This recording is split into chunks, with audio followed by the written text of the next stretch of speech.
بسم الله الرحمن الرحيم يا أيها الذين آمنوا كتب عليكم الصيام كما كتب على الذين من قبلكم لعلكم تتقون أياما معدودات فمن كان منكم مريضا أو على سفر فعدة من أيام أخر وعلى الذين يطيقونه فدية طعام مسكين فمن تطوع خيرا فهو خير له وأن تصوموا خير لكم إن كنتم تعلمون شهر رمضان الذي أنزل فيه القرآن هدى للناس وبينات من الهدى والفرقان فمن شهد منكم الشهر فليصم ومن كان مريضا أو على سفر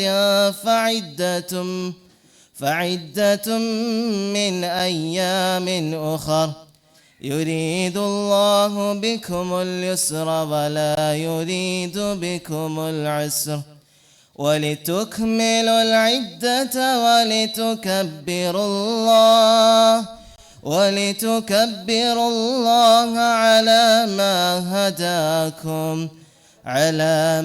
هداكم ولعلكم تشكرون. السلام عليكم.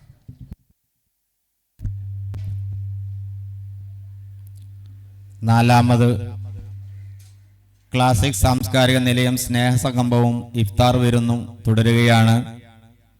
സംഗമത്തിന് സ്വാഗതം ആശംസിച്ചുകൊണ്ട് സംഘടനയുടെ ജനറൽ സെക്രട്ടറി യൂസഫ് അടിയാട്ടിൽ അദ്ദേഹത്തെ ക്ഷണിക്കുന്നു.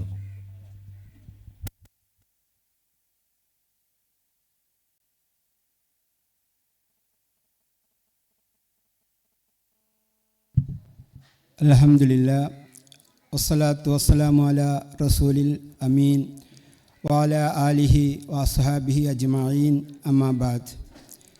പ്രിയപ്പെട്ട സഹോദരിമാരെ, സഹോദരങ്ങളെ, വേദിയിൽ ഉപവിഷ്ടരായ വിശിഷ്ട വ്യക്തിത്വങ്ങളെ, അസ്സലാമു അലൈക്കും വറഹ്മത്തുള്ളാഹി.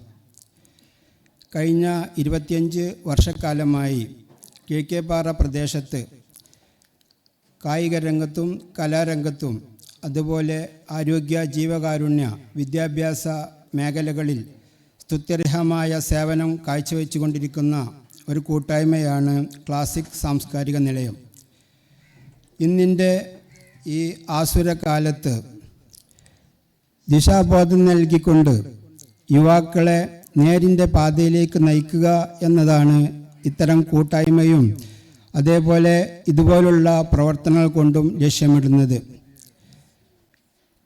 സാംസ്കാരിക നിലയം എന്ന നിലക്ക് വിവിധ പ്രവർത്തനങ്ങളുടെ ഭാഗമായി സംഘടിപ്പിക്കുന്ന സ്നേഹസംഗമവും ഇഫ്താർ വിരുന്നും സീസൺ 4 ഇപ്പോൾ നടന്നുകൊണ്ടിരിക്കുന്നത്. ഈ കൂട്ടായ്മ, ഈ ഒരുമ, ഈ സ്നേഹം, ഇതെല്ലാം നമ്മുടെ വരും തലമുറകൾക്ക് മാതൃകയാകുന്ന രീതിയിൽ എങ്ങനെ നടത്താനും അതുവഴി സമൂഹത്തിന് നൽകുന്ന സന്ദേശം വളരെ വലുതാണ് എന്ന് ഉദ്ഘോഷിക്കുന്ന ഇത്തരം പ്രവർത്തനങ്ങൾക്ക് നാടും നാട്ടുകാരും നൽകുന്ന പിന്തുണയും സഹകരണവുമാണ് ഇത് ഇത്തരം പരിപാടിയിലേക്ക് നമ്മുടെ കൂട്ടായ്മയെ നയിക്കുന്നത്. ഈ സംഘടന ജീവകാരുണ്യ പ്രവർത്തന രംഗത്തും അതേപോലെ ആരോഗ്യ രംഗത്തും ഒരുപാട് പ്രവർത്തനങ്ങൾ ഇതിനകം കാഴ്ചവെച്ചിട്ടുണ്ട്. എല്ലാം അറിയുന്ന ഈ സദസ്സിന് മുമ്പിൽ അതെല്ലാം വിശദീകരിക്കേണ്ട ആവശ്യമില്ല എന്ന് മനസ്സിലാക്കിക്കൊണ്ട് ഈ സമയം അതിക്രമിച്ചതിനാലും കൂടുതൽ സംസാരിക്കുന്നില്ല. എൻ്റെ ഉത്തരവാദിത്തമായ എല്ലാവർക്കും സ്വാഗതം ആശംസിക്കുക എന്ന കർത്തവ്യത്തിലേക്ക് കടക്കുകയാണ്. നമ്മുടെ ഈ സംഗമം ഉദ്ഘാടനം ചെയ്യുന്നത് നമ്മുടെ പ്രിയങ്കരനായ MLA കുറുക്കോളി മൊയ്തീൻ സാഹിബ് അവർകളാണ്. അദ്ദേഹം ഇവിടെ എത്തിച്ചേർന്നിട്ടില്ല. അദ്ദേഹം ഇവിടെ എത്തിച്ചേരുമെന്ന പ്രതീക്ഷയിൽ അദ്ദേഹത്തിൻ്റെ അഭാവത്തിൽ അദ്ദേഹത്തിന് വളരെ ആദരപൂർവ്വം സ്വാഗതം ആശംസിക്കുന്നു. ഈ പരിപാടിയിൽ പങ്കെടുത്തുകൊണ്ട് സംസാരിക്കുന്നത് നമ്മുടെ Kalpakanchery police station SHO Saleem K അവർകളാണ്. അദ്ദേഹത്തെയും വളരെ ആദരപൂർവ്വം ഈ വേദിയിലേക്ക് സ്വാഗതം ചെയ്യുന്നു. ഈ പരിപാടിക്ക് ആശംസകൾ അർപ്പിച്ചുകൊണ്ട് സംസാരിക്കുന്നത് അടിയാട്ടിൽ ബഷീർ, കുഞ്ഞഹമ്മദ് മാഷ്, അതേപോലെ ഈ പ്രദേശത്തെ കാരണവന്മാരൊക്കെ ഉൾപ്പെടുത്തിക്കൊണ്ടുള്ള ഒരു ചടങ്ങാണ് നടക്കുന്നത്. അവരെ എല്ലാവരെയും പേരെടുത്ത് പരാമർശിക്കുന്നില്ല. എല്ലാവരെയും ഈ പരിപാടിയിലേക്ക് സ്വാഗതം ചെയ്യുന്നു. അതേപോലെ പ്രവാസ ലോകത്ത് 30 വർഷക്കാലമായി സേവനമനുഷ്ഠിച്ച് നമ്മുടെ നാട്ടിൽ തിരിച്ചെത്തിയ അലി മയ്യേരി എന്ന സഹോദരന് ക്ലാസിക് സാംസ്കാരിക നില നൽകുന്ന ഒരു ഉപഹാര സമർപ്പണമുണ്ട്. അതും ഈ വേദിയിൽ നടക്കും. ഈ ചടങ്ങിൻ്റെ അധ്യക്ഷ സ്ഥാനം അലങ്കരിക്കുന്നത് അസീസ് ചങ്ങനാശ്ശേരി അവറുകളാണ്. അദ്ദേഹത്തെയും ഈ പരിപാടിയിലേക്ക് സ്വാഗതം ചെയ്യുന്നു. കൂടാതെ ഇവിടെ എത്തിച്ചേർന്ന മുഴുവൻ സഹോദരങ്ങൾക്കും ക്ലാസിക്കിൻ്റെ പേരിൽ ഹൃദ്യമായ സ്വാഗതം ആശംസിച്ചുകൊണ്ട് ഈ യോഗത്തിൻ്റെ അധ്യക്ഷ സ്ഥാനം ഏറ്റെടുക്കുന്നതിന് വേണ്ടി അസീസ് സാഹിബിനോട് അഭ്യർത്ഥിച്ചുകൊണ്ട് നിർത്തുന്നു. അസ്സലാമു അലൈക്കും വറഹ്മത്തുള്ളാഹി വബറകാതുഹു. ചടങ്ങിൻ്റെ അധ്യക്ഷ ഭാഷണം നടത്തുന്നതിന് വേണ്ടി ക്ലാസിക് സാംസ്കാരിക നിലയത്തിൻ്റെ കരുത്തുറ്റ പ്രസിഡന്റായ അബ്ദുൽ അസീസ് ചെങ്ങനശ്ശേരി അവരെ ക്ഷണിക്കുന്നു. അസ്സലാമു അലൈക്കും.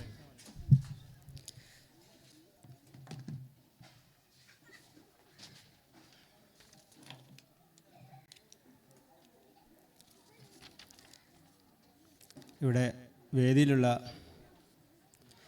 വേദിയിൽ എല്ലാവരും എത്തിയിട്ടില്ല. എന്നാലും അവരുടെയൊക്കെ പേരെന്ന് പറയാം. നമ്മുടെ MLA എത്താനിരിക്കുകയാണ്. MLA അതുപോലെ തന്നെ പിന്നെ അടിയാട്ടിൽ ബഷീർ സാഹിബ്,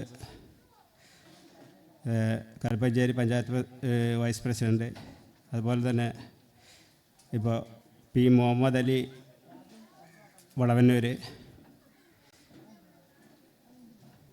അതുപോലെ ഇവിടുത്തെ മഹല്ല് ഭാരവാഹികളായ കുഞ്ഞഹമ്മദ് മയ്യേരി, അബ്ദുൽ അസീസ് കരടിക്കത്ത് എന്നിവരെ കൂടാതെ തന്നെ പിന്നീട് നമ്മുടെ ക്ലാസിക് സാംസ്കാരിക നിലയത്തിൻ്റെ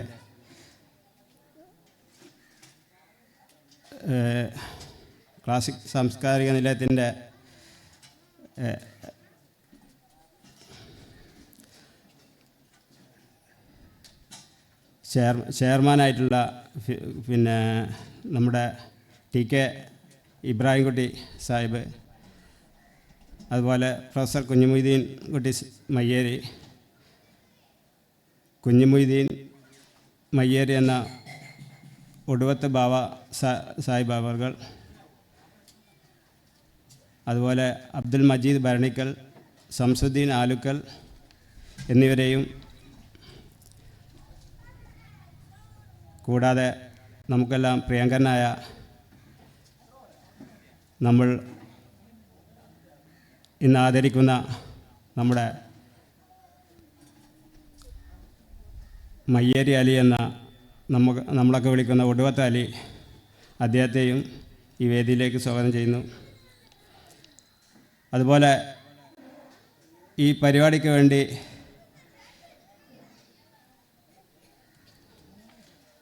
ഭാഷണം നടത്തുവാൻ വേണ്ടി ഇവിടെ വരുന്ന സലീം K, അതായത് കൽപ്പഞ്ചേരി CI ആണ്. അദ്ദേഹത്തിൻ്റെ അഭാവത്തിൽ ഓർമ്മിക്കുന്നു. പിന്നീട് നമ്മുടെ സദസ്സിലുള്ള കാരണവന്മാർക്കും എല്ലാവർക്കും ഒരിക്കൽ കൂടി സ്വാഗതം ചെയ്തുകൊണ്ട് അതുപോലെ നമ്മുടെ ഇവിടെ പരിപാടി കേൾക്കുവാൻ എത്തിയിട്ടുള്ള നമ്മുടെ സഹോദരന്മാർക്കെല്ലാവർക്കും, അതുപോലെ നമ്മുടെ ക്ലാസിക്കിൻ്റെ കർമ്മധീരർക്കും പ്രത്യേകം അഭിവാദ്യങ്ങൾ അർപ്പിക്കുന്നു.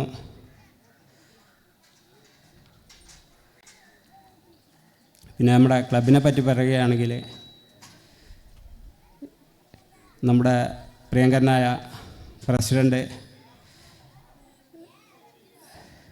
മുൻ പ്രസിഡൻറ്റും അകാലത്തിൽ പൊലിഞ്ഞു പോയ നമ്മുടെ ഫൈസൽ പറവന്നൂരിനെ ഓർക്കാതിരിക്കാൻ കഴിയില്ല.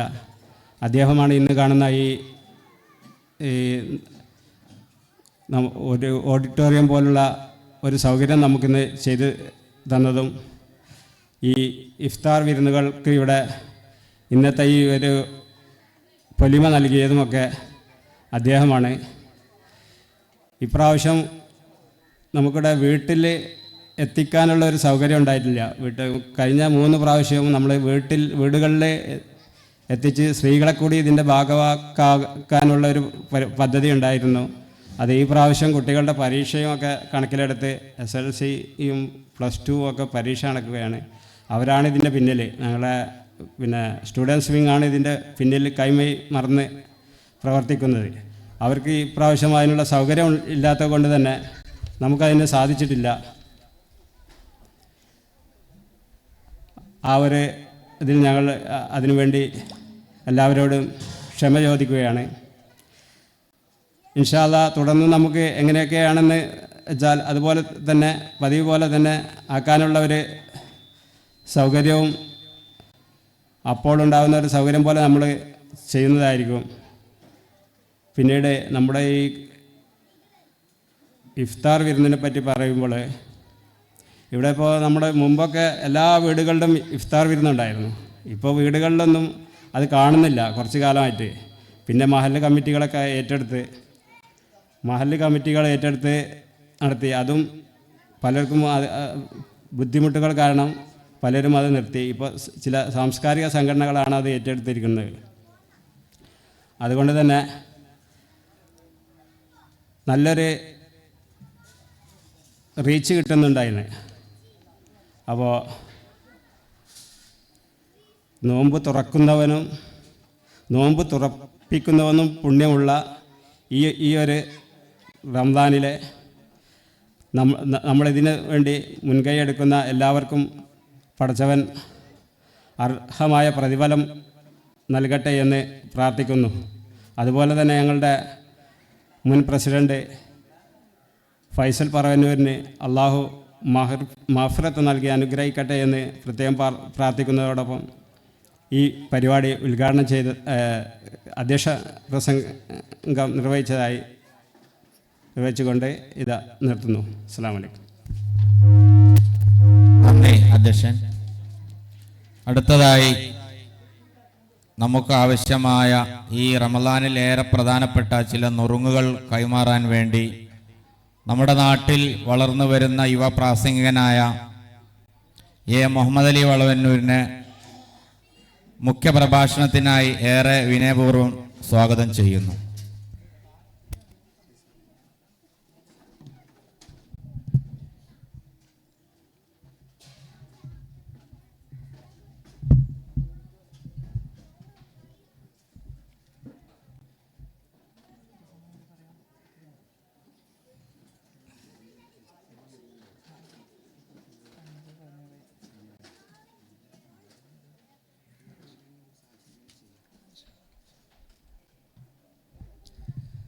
السلام عليكم ورحمة الله وبركاته. الحمد لله الذي هدانا لهذا وما كنا لنهتدي لولا أن هدانا الله. أشهد أن لا إله إلا الله وحده لا شريك له وأشهد أن محمدا عبده ورسوله أرسله بالهدى ودين الحق ليظهره على الدين كله ولو كره المشركون. رب اشرح لي صدري ويسر لي أمري واحلل عقدة من لساني يفقهوا قولي. ഏറ്റവും പ്രിയപ്പെട്ട ഏറെ സ്നേഹം നിറഞ്ഞ ഈ പ്രദേശവാസികളായ പ്രിയപ്പെട്ട സഹോദരങ്ങളെ, നമ്മുടെ ഈ ഒരു ഒരുമിച്ച് കൂടലിൻ്റെ ഉദ്ദേശവും ഇതിൻ്റെ ലക്ഷ്യവും ഇവിടെ സൂചിപ്പിക്കുകയുണ്ടായി. നമ്മുടെ പ്രവർത്തനങ്ങളെല്ലാം അല്ലാഹു സുബ്ഹാനഹു വ തആലയുടെ അരികിൽ സ്വീകാര്യമായ പ്രവർത്തനങ്ങളായി നാളെ അള്ളാഹുവിൻ്റെ കോടതിയിൽ സ്വർഗപ്രവേശനത്തിന് കാരണമാകുന്ന അമലുകളായി നമ്മുടെ ഈ ഒരു പ്രവർത്തനം അല്ലാഹു സുബ്ഹാനഹു വ തആല രേഖപ്പെടുത്തുമാറാകട്ടെ. ഈ ഒരു മഹത്തായ സംഗമത്തിന് ചുക്കാൻ പിടിക്കുകയും അതിൻ്റെ പ്രവർത്തനങ്ങളുമായി മുന്നിട്ടിറങ്ങുകയും ശാരീരികമായും സാമ്പത്തികമായും ഈ ഒരു സംഗമവുമായി പ്രവർത്തിക്കുകയും സഹകരിക്കുകയും ചെയ്ത ഇതിൻ്റെ എല്ലാ സംഘാടകർക്കും അല്ലാഹു സുബ്ഹാനഹു വ തആല മഹത്തരമായ പ്രതിഫലം നൽകി അനുഗ്രഹിക്കുമാറാകട്ടെ. അല്ലാഹു സുബ്ഹാനഹു വ തആല ഒരു മനുഷ്യനെ സൃഷ്ടിച്ചപ്പോൾ പ്രധാനമായി 2 ഘടകങ്ങൾ നൽകിക്കൊണ്ടാണ് മനുഷ്യനെ സൃഷ്ടിച്ചത്. 2 എൻറ്റിറ്റികൾ നൽകിക്കൊണ്ടാണ് മനുഷ്യ സൃഷ്ടിപ്പ് അല്ലാഹു സുബ്ഹാനഹു വ തആല നൽകിയിട്ടുള്ളത്. ഒന്ന് അവൻ്റെ ജിസ്മാണ്, ശരീരമാണ്. മറ്റൊന്ന് റൂഹാണ്, ആത്മാവാണ്. ഈ 2 കാര്യങ്ങളും കൂടിച്ചേരുമ്പോഴാണ് ഒരു മനുഷ്യൻ അവൻ്റെ പൂർണ്ണതയിലെത്തുന്നത്. ശരീരത്തെ നമുക്ക് നേരിൽ കാണുവാൻ സാധ്യമാകും, നേരിട്ട് കണ്ട് മനസ്സിലാക്കുവാൻ സാധ്യമാകും. ആ ശരീരത്തിൻ്റെ ഏതെങ്കിലും ഭാഗങ്ങളിൽ ഏതെങ്കിലും അവയവത്തിന് എന്തെങ്കിലും പ്രയാസമോ രോഗമോ പിടിപെടുകയാണെങ്കിൽ അത് ചികിത്സിക്കുവാനും ഇന്നത്തെ സാങ്കേതിക വിദ്യകൾ ഉപയോഗിച്ചുകൊണ്ട് അതിൻ്റെ ബാഹ്യമായ രൂപവും ആന്തരികമായ രൂപവും വ്യക്തമായി നമുക്ക് കണ്ട് മനസ്സിലാക്കുവാനുമുള്ള അവസരങ്ങൾ ഇന്ന് നമുക്ക് മുമ്പിലുണ്ട്. എന്നാൽ ആത്മാവിനെ സംബന്ധിച്ചിടത്തോളം, റൂഹിനെ സംബന്ധിച്ചിടത്തോളം, റൂഹിനെ നമുക്ക് കാണുവാനോ അത് എവിടെയാണെന്ന് നമുക്ക് നിശ്ചയിക്കുവാനോ പരിപൂർണമായി റൂഹ് ശരീരത്തിൽ ഇന്ന ഭാഗത്താണ് എന്ന് നമുക്ക് ഉറപ്പിച്ച് പറയുവാനോ സാധ്യമല്ല. ഒരു കണ്ടെത്തലുകളും തന്നെ ഇന്നേ വരെ അത് പൂർണ്ണമായി തെളിയിക്കപ്പെട്ടിട്ടുമില്ല. പരിശുദ്ധ ഖുർആനിലൂടെ അല്ലാഹു സുബ്ഹാനഹു വ തആല പറയുന്നുണ്ട്, വയസ്അലൂനക അനിർ റൂഹ്, പ്രവാചകരെ താങ്കളോട് ആത്മാവിനെ കുറിച്ച് അതാ അവർ ചോദിക്കുന്നുണ്ട്. ഖുൽ അർ-റൂഹു മിൻ അംരി റബ്ബി, പ്രവാചകരെ താങ്കൾ അവർക്ക് പറഞ്ഞു കൊടുക്കുക, റൂഹ് എന്ന് പറയുന്നത്, ആത്മാവെന്ന് പറയുന്നത് അത് അല്ലാഹുവിന്റെ അരികിലുള്ള കാര്യമാണ്. വമാ ഊതീതും മിനൽ ഇൽമി ഇല്ലാ ഖലീല, ഏറെ കുറഞ്ഞ അറിവല്ലാത്ത മറ്റൊരു അറിവുകളും അല്ലാഹു നിങ്ങൾക്ക് നൽകിയിട്ടില്ല എന്ന് പ്രവാചകരെ താങ്കൾ അവർക്ക് പറഞ്ഞു കൊടുക്കുക എന്ന് അല്ലാഹു സുബ്ഹാനഹു വ തആല പറയുന്നുണ്ട്. പ്രിയപ്പെട്ട സഹോദരങ്ങളെ, നമ്മുടെ ശരീരത്തിലുള്ള റൂഹിനെ ഒന്ന് കാണുവാനോ നമ്മുടെ ശരീരത്തിനകത്തുള്ള ആത്മാവിനെ കുറിച്ച് കൂടുതലായി മനസ്സിലാക്കുവാനോ അറിയുവാനോ ഉള്ള അറിവ് പോലും അല്ലാഹു സുബ്ഹാനഹു വ തആല നമുക്ക് നൽകിയിട്ടില്ല. എന്നാൽ പ്രവാചകൻ സ്വല്ലല്ലാഹു അലൈഹി വസല്ലം പഠിപ്പിച്ചു നൽകുന്ന പ്രവാചകന്റെ വചനങ്ങളിലൂടെയും അതുപോലെ തന്നെ നമ്മുടെ ജീവിതത്തിൽ ആത്മീയമായും നമ്മുടെ ഇമോഷണലി, നമ്മുടെ വൈകാരികമായും അതുപോലെ തന്നെ നമ്മുടെ ഓരോ മാനസികാവസ്ഥകൾക്കുമെല്ലാം അനുസൃതമായി നമ്മുടെ ശരീരത്തിൽ ഹൃദയമെന്ന അവയവത്തോടാണ് ഏറ്റവും കൂടുതലായി ആത്മാവ് ഉള്ളത് എന്നുള്ളത് നമുക്ക് മനസ്സിലാക്കുവാൻ സാധിക്കുന്നതാണ്. ആത്മാവുമായി ഏറ്റവും അടുത്തിരിക്കുന്ന അവയവം നമ്മുടെ ഹൃദയമാണ് എന്നത് നമുക്ക് മനസ്സിലാക്കുവാൻ സാധിക്കും. ഒരു കാലം വരെ ഇസ്ലാമിനെതിരെ വിമർശിച്ചിരുന്ന ആളുകൾ ഇസ്ലാമിനെതിരെ ഉന്നയിച്ചിരുന്ന ഒരു കാര്യം കൂടിയാണത്. മനുഷ്യൻ ചിന്തിക്കുന്നത് തലച്ചോറുകൾ കൊണ്ടാണ്, പിന്നെ എങ്ങനെയാണ് അവന്റെ ആത്മാവ് ഹൃദയത്തിൽ ഉണ്ടാവുക എന്ന രൂപത്തിൽ ഇസ്ലാമിനെതിരെ ഒരു കാലം വരെ ആളുകൾ ചോദിച്ചിരുന്നു. പിന്നീട് അതിനെ ശാസ്ത്രം തന്നെ തിരുത്തി, അല്ല, ഹൃദയത്തിലും തലച്ചോറിന് തുല്യമായ ഹൃദയാന്തരങ്ങളിലും അത്തരത്തിലുള്ള മനുഷ്യ ചിന്തകൾക്ക് കാരണമാകുന്ന പ്രവർത്തനങ്ങൾ നടക്കുന്നുണ്ട് എന്നുള്ളത് ശാസ്ത്രലോകം തന്നെ ശരിവെക്കുന്നുണ്ട്. പ്രിയപ്പെട്ട സഹോദരങ്ങളെ, ആ ഹൃദയത്തെ ശുദ്ധമാക്കുക എന്നുള്ളതാണ്, ആ ഹൃദയത്തിൽ തഖ്വ കൈക്കൊള്ളുക എന്നുള്ളതാണ് നമ്മുടെ എല്ലാം ഈ ഒരു നോമ്പിന്റെ ഉദ്ദേശം. അതാണ് അല്ലാഹു സുബ്ഹാനഹു വ തആല ഈ ഒരു ഉമ്മത്തിന് നോമ്പ് നിർബന്ധമാക്കിയപ്പോ എന്തിനാണ് നിങ്ങൾ നോമ്പ് അനുഷ്ഠിക്കേണ്ടത് എന്നുകൂടി അതിന്റെ കൂടെ ഉൾപ്പെടുത്തി. ലഅല്ലക്കും തത്തഖൂൻ, നിങ്ങൾ തഖ്വ പ്രാപിക്കുവാൻ വേണ്ടി, നിങ്ങൾ സൂക്ഷ്മത പാലിക്കുവാൻ വേണ്ടി നിങ്ങൾ നോമ്പെടുക്കുക എന്ന് അല്ലാഹു സുബ്ഹാനഹു വ തആല നമ്മോട് കൽപ്പിക്കുമ്പോൾ ആ തഖ്വ പാലിക്കേണ്ടത് ആ ഹൃദയത്തെ ശുദ്ധീകരിച്ചു കൊണ്ടായിരിക്കണം എന്നുള്ളത് നാം മനസ്സിലാക്കുക. പ്രവാചകൻ സല്ലല്ലാഹു അലൈഹി വസല്ലം പറയുന്നുണ്ട്, ഒരു മനുഷ്യൻ ഒരു തെറ്റ് പ്രവർത്തിക്കുമ്പോൾ, ഒരു മനുഷ്യൻ ഒരു തിന്മ പ്രവർത്തിക്കുമ്പോൾ അവന്റെ ഹൃദയത്തിൽ ഒരു കറുത്ത കുത്തു വീഴുന്നതാണ്. അവൻ ആ തെറ്റിങ്ങനെ വീണ്ടും വീണ്ടും ആവർത്തിക്കുമ്പോൾ തന്റെ ഹൃദയത്തിൽ കുത്തുകളുടെ എണ്ണം, കറുത്ത കുത്തുകളുടെ എണ്ണം ഇങ്ങനെ അധികരിച്ചു കൊണ്ടിരിക്കും. അങ്ങനെ തിന്മകളിൽ മുഴുകിപ്പോയി തിന്മകളിലേക്ക് വഴുതി വീഴുന്ന ഒരു മനുഷ്യന്റെ ഹൃദയത്തെ സംബന്ധിച്ചിടത്തോളം ഒരുപാട് കുത്തുകൾ വന്ന് അതൊരു വലിയ മഷിക്കറയായി തന്റെ ഹൃദയത്തെ മുഴുവനായി പൊതിയുന്ന രൂപത്തിലേക്ക്, തന്റെ ഹൃദയത്തെ മുഴുവനായി കരിച്ചു കളയുന്ന രൂപത്തിലേക്ക് അവന്റെ ഹൃദയത്തെ അത് മാറ്റപ്പെടുത്തും എന്ന് പ്രവാചകൻ സല്ലല്ലാഹു അലൈഹി വസല്ലം പറയുന്നുണ്ട്. അല്ലാഹു ഓർമ്മപ്പെടുത്തി, ഫീ ഖുലൂബിഹിം മറദ്, അവരുടെ ഹൃദയങ്ങൾക്ക് ചില രോഗങ്ങൾ ബാധിക്കുന്നതാണ്. ഫസാദഹുമുല്ലാഹു മറദ, അല്ലാഹു ആ രോഗത്തെ അവർക്ക് അധികരിപ്പിച്ചു കൊടുക്കും, അവർക്ക് വർദ്ധിപ്പിച്ചു കൊടുക്കും. അവർ പ്രവർത്തിക്കുന്ന അവരുടെ പ്രവർത്തനങ്ങൾക്ക് ഫലമായി ആ രോഗത്തെ, അവരുടെ ഹൃദയങ്ങളെ ബാധിച്ച ആ രോഗത്തെ അല്ലാഹു അവർക്ക് വർദ്ധിപ്പിച്ചു നൽകും എന്ന് പ്രവാചകൻ സല്ലല്ലാഹു അലൈഹി വസല്ലം പറയുന്നുണ്ട്. ഈ ഒരു രോഗത്തെ ഏതെങ്കിലും തരത്തിലുള്ള സ്കാനിങ്ങുകളിലൂടെ നമുക്ക് കാണുവാൻ സാധ്യമല്ല. ആ ഹൃദയത്തിൽ പിടികൂടുന്ന ആ ഒരു കറയെ ഏതെങ്കിലും തരത്തിലുള്ള സ്കാനിങ്ങുകളിലൂടെ നമുക്ക് കാണുവാൻ സാധ്യമാകുന്ന കാര്യമല്ല. കാരണം അത് ഹൃദയത്തിലുള്ള ആത്മാവിനെയാണ് പിടികൂടുന്നത്. ആത്മാവുമായി ബന്ധപ്പെട്ട കാര്യങ്ങളാണ് ഇവിടെ സൂചിപ്പിച്ചത്. അതുകൊണ്ട് തന്നെ പ്രിയപ്പെട്ട സഹോദരങ്ങളെ, നമ്മുടെ ഹൃദയത്തെ, നമ്മുടെ ആത്മാവിനെ ശുദ്ധമായി ശുദ്ധീകരിച്ചുകൊണ്ട് നല്ല രൂപത്തിലേക്ക് കൊണ്ടുവരേണ്ടതുണ്ട്. നമ്മുടെ പ്രവർത്തനങ്ങൾ നന്നാകണമെങ്കിൽ, നമ്മുടെ ചിന്തകൾ നന്നാകണമെങ്കിൽ 4 തരത്തിലുള്ള ഹൃദയങ്ങളെ സംബന്ധിച്ച് പ്രവാചകൻ സല്ലല്ലാഹു അലൈഹി വസല്ലം പഠിപ്പിക്കുന്നുണ്ട്. ലോകത്തുള്ള എല്ലാ മനുഷ്യരുടെയും ഹൃദയങ്ങൾ ഈ 4 വിഭാഗത്തിൽ ഏതെങ്കിലും ഒരു കൂട്ടത്തിലായിരിക്കും. അതിൽ ഏത് കൂട്ടത്തിലാണ് നമ്മുടെ ഹൃദയമുള്ളത് എന്നുള്ളത് നാം ഒന്ന് ചിന്തിക്കേണ്ടതുണ്ട്. ഒന്നാമതായി പ്രവാചകൻ സല്ലല്ലാഹു അലൈഹി വസല്ലം പഠിപ്പിക്കുന്നത് ഏറെ പവിത്രമായ, ഏറെ പരിശുദ്ധമായ ഹൃദയമാണ്. പരിശുദ്ധമായ ഹൃദയമാണ് അതിൽ ഒന്നാമതായി പ്രവാചകൻ സല്ലല്ലാഹു അലൈഹി വസല്ലം പഠിപ്പിക്കുന്നത്. എന്താണ് ആ പരിശുദ്ധമായ ഹൃദയത്തിന്റെ അടയാളം? മറ്റുള്ളവരിൽ നമുക്ക് നന്മ കാണുവാൻ സാധ്യമാവുക എന്നുള്ളതാണ്. നമ്മുടെ കൂടെ സഹവസിക്കുന്ന നമ്മുടെ പ്രിയപ്പെട്ട ആളുകളിൽ, നമ്മുടെ പ്രിയപ്പെട്ട ബന്ധുക്കളിൽ, നമ്മുടെ സഹപാഠികളിൽ, സഹപ്രവർത്തകരിൽ, അയൽവക്കക്കാരിൽ, നമ്മുടെ പ്രിയപ്പെട്ടവരായി നമുക്ക് ചുറ്റും ജീവിക്കുന്നവരിൽ, അവരിൽ നന്മ കണ്ടെത്തുക എന്നുള്ളതാണ് ആ ഒരു ഹൃദയത്തിന്റെ, പരിശുദ്ധമായ ഹൃദയത്തിന്റെ ക്വാളിറ്റിയായി നമുക്ക് കാണുവാൻ സാധിക്കുന്നത്. പണ്ടൊരു രാജാവ് രോഗശയ്യയിൽ ഇങ്ങനെ കിടക്കാൻ, ഇനി അടുത്തതായി തന്റെ രാജ്യം ഭരിക്കുവാനുള്ളത് തന്റെ വളർന്നു വരുന്ന മകനാണ്.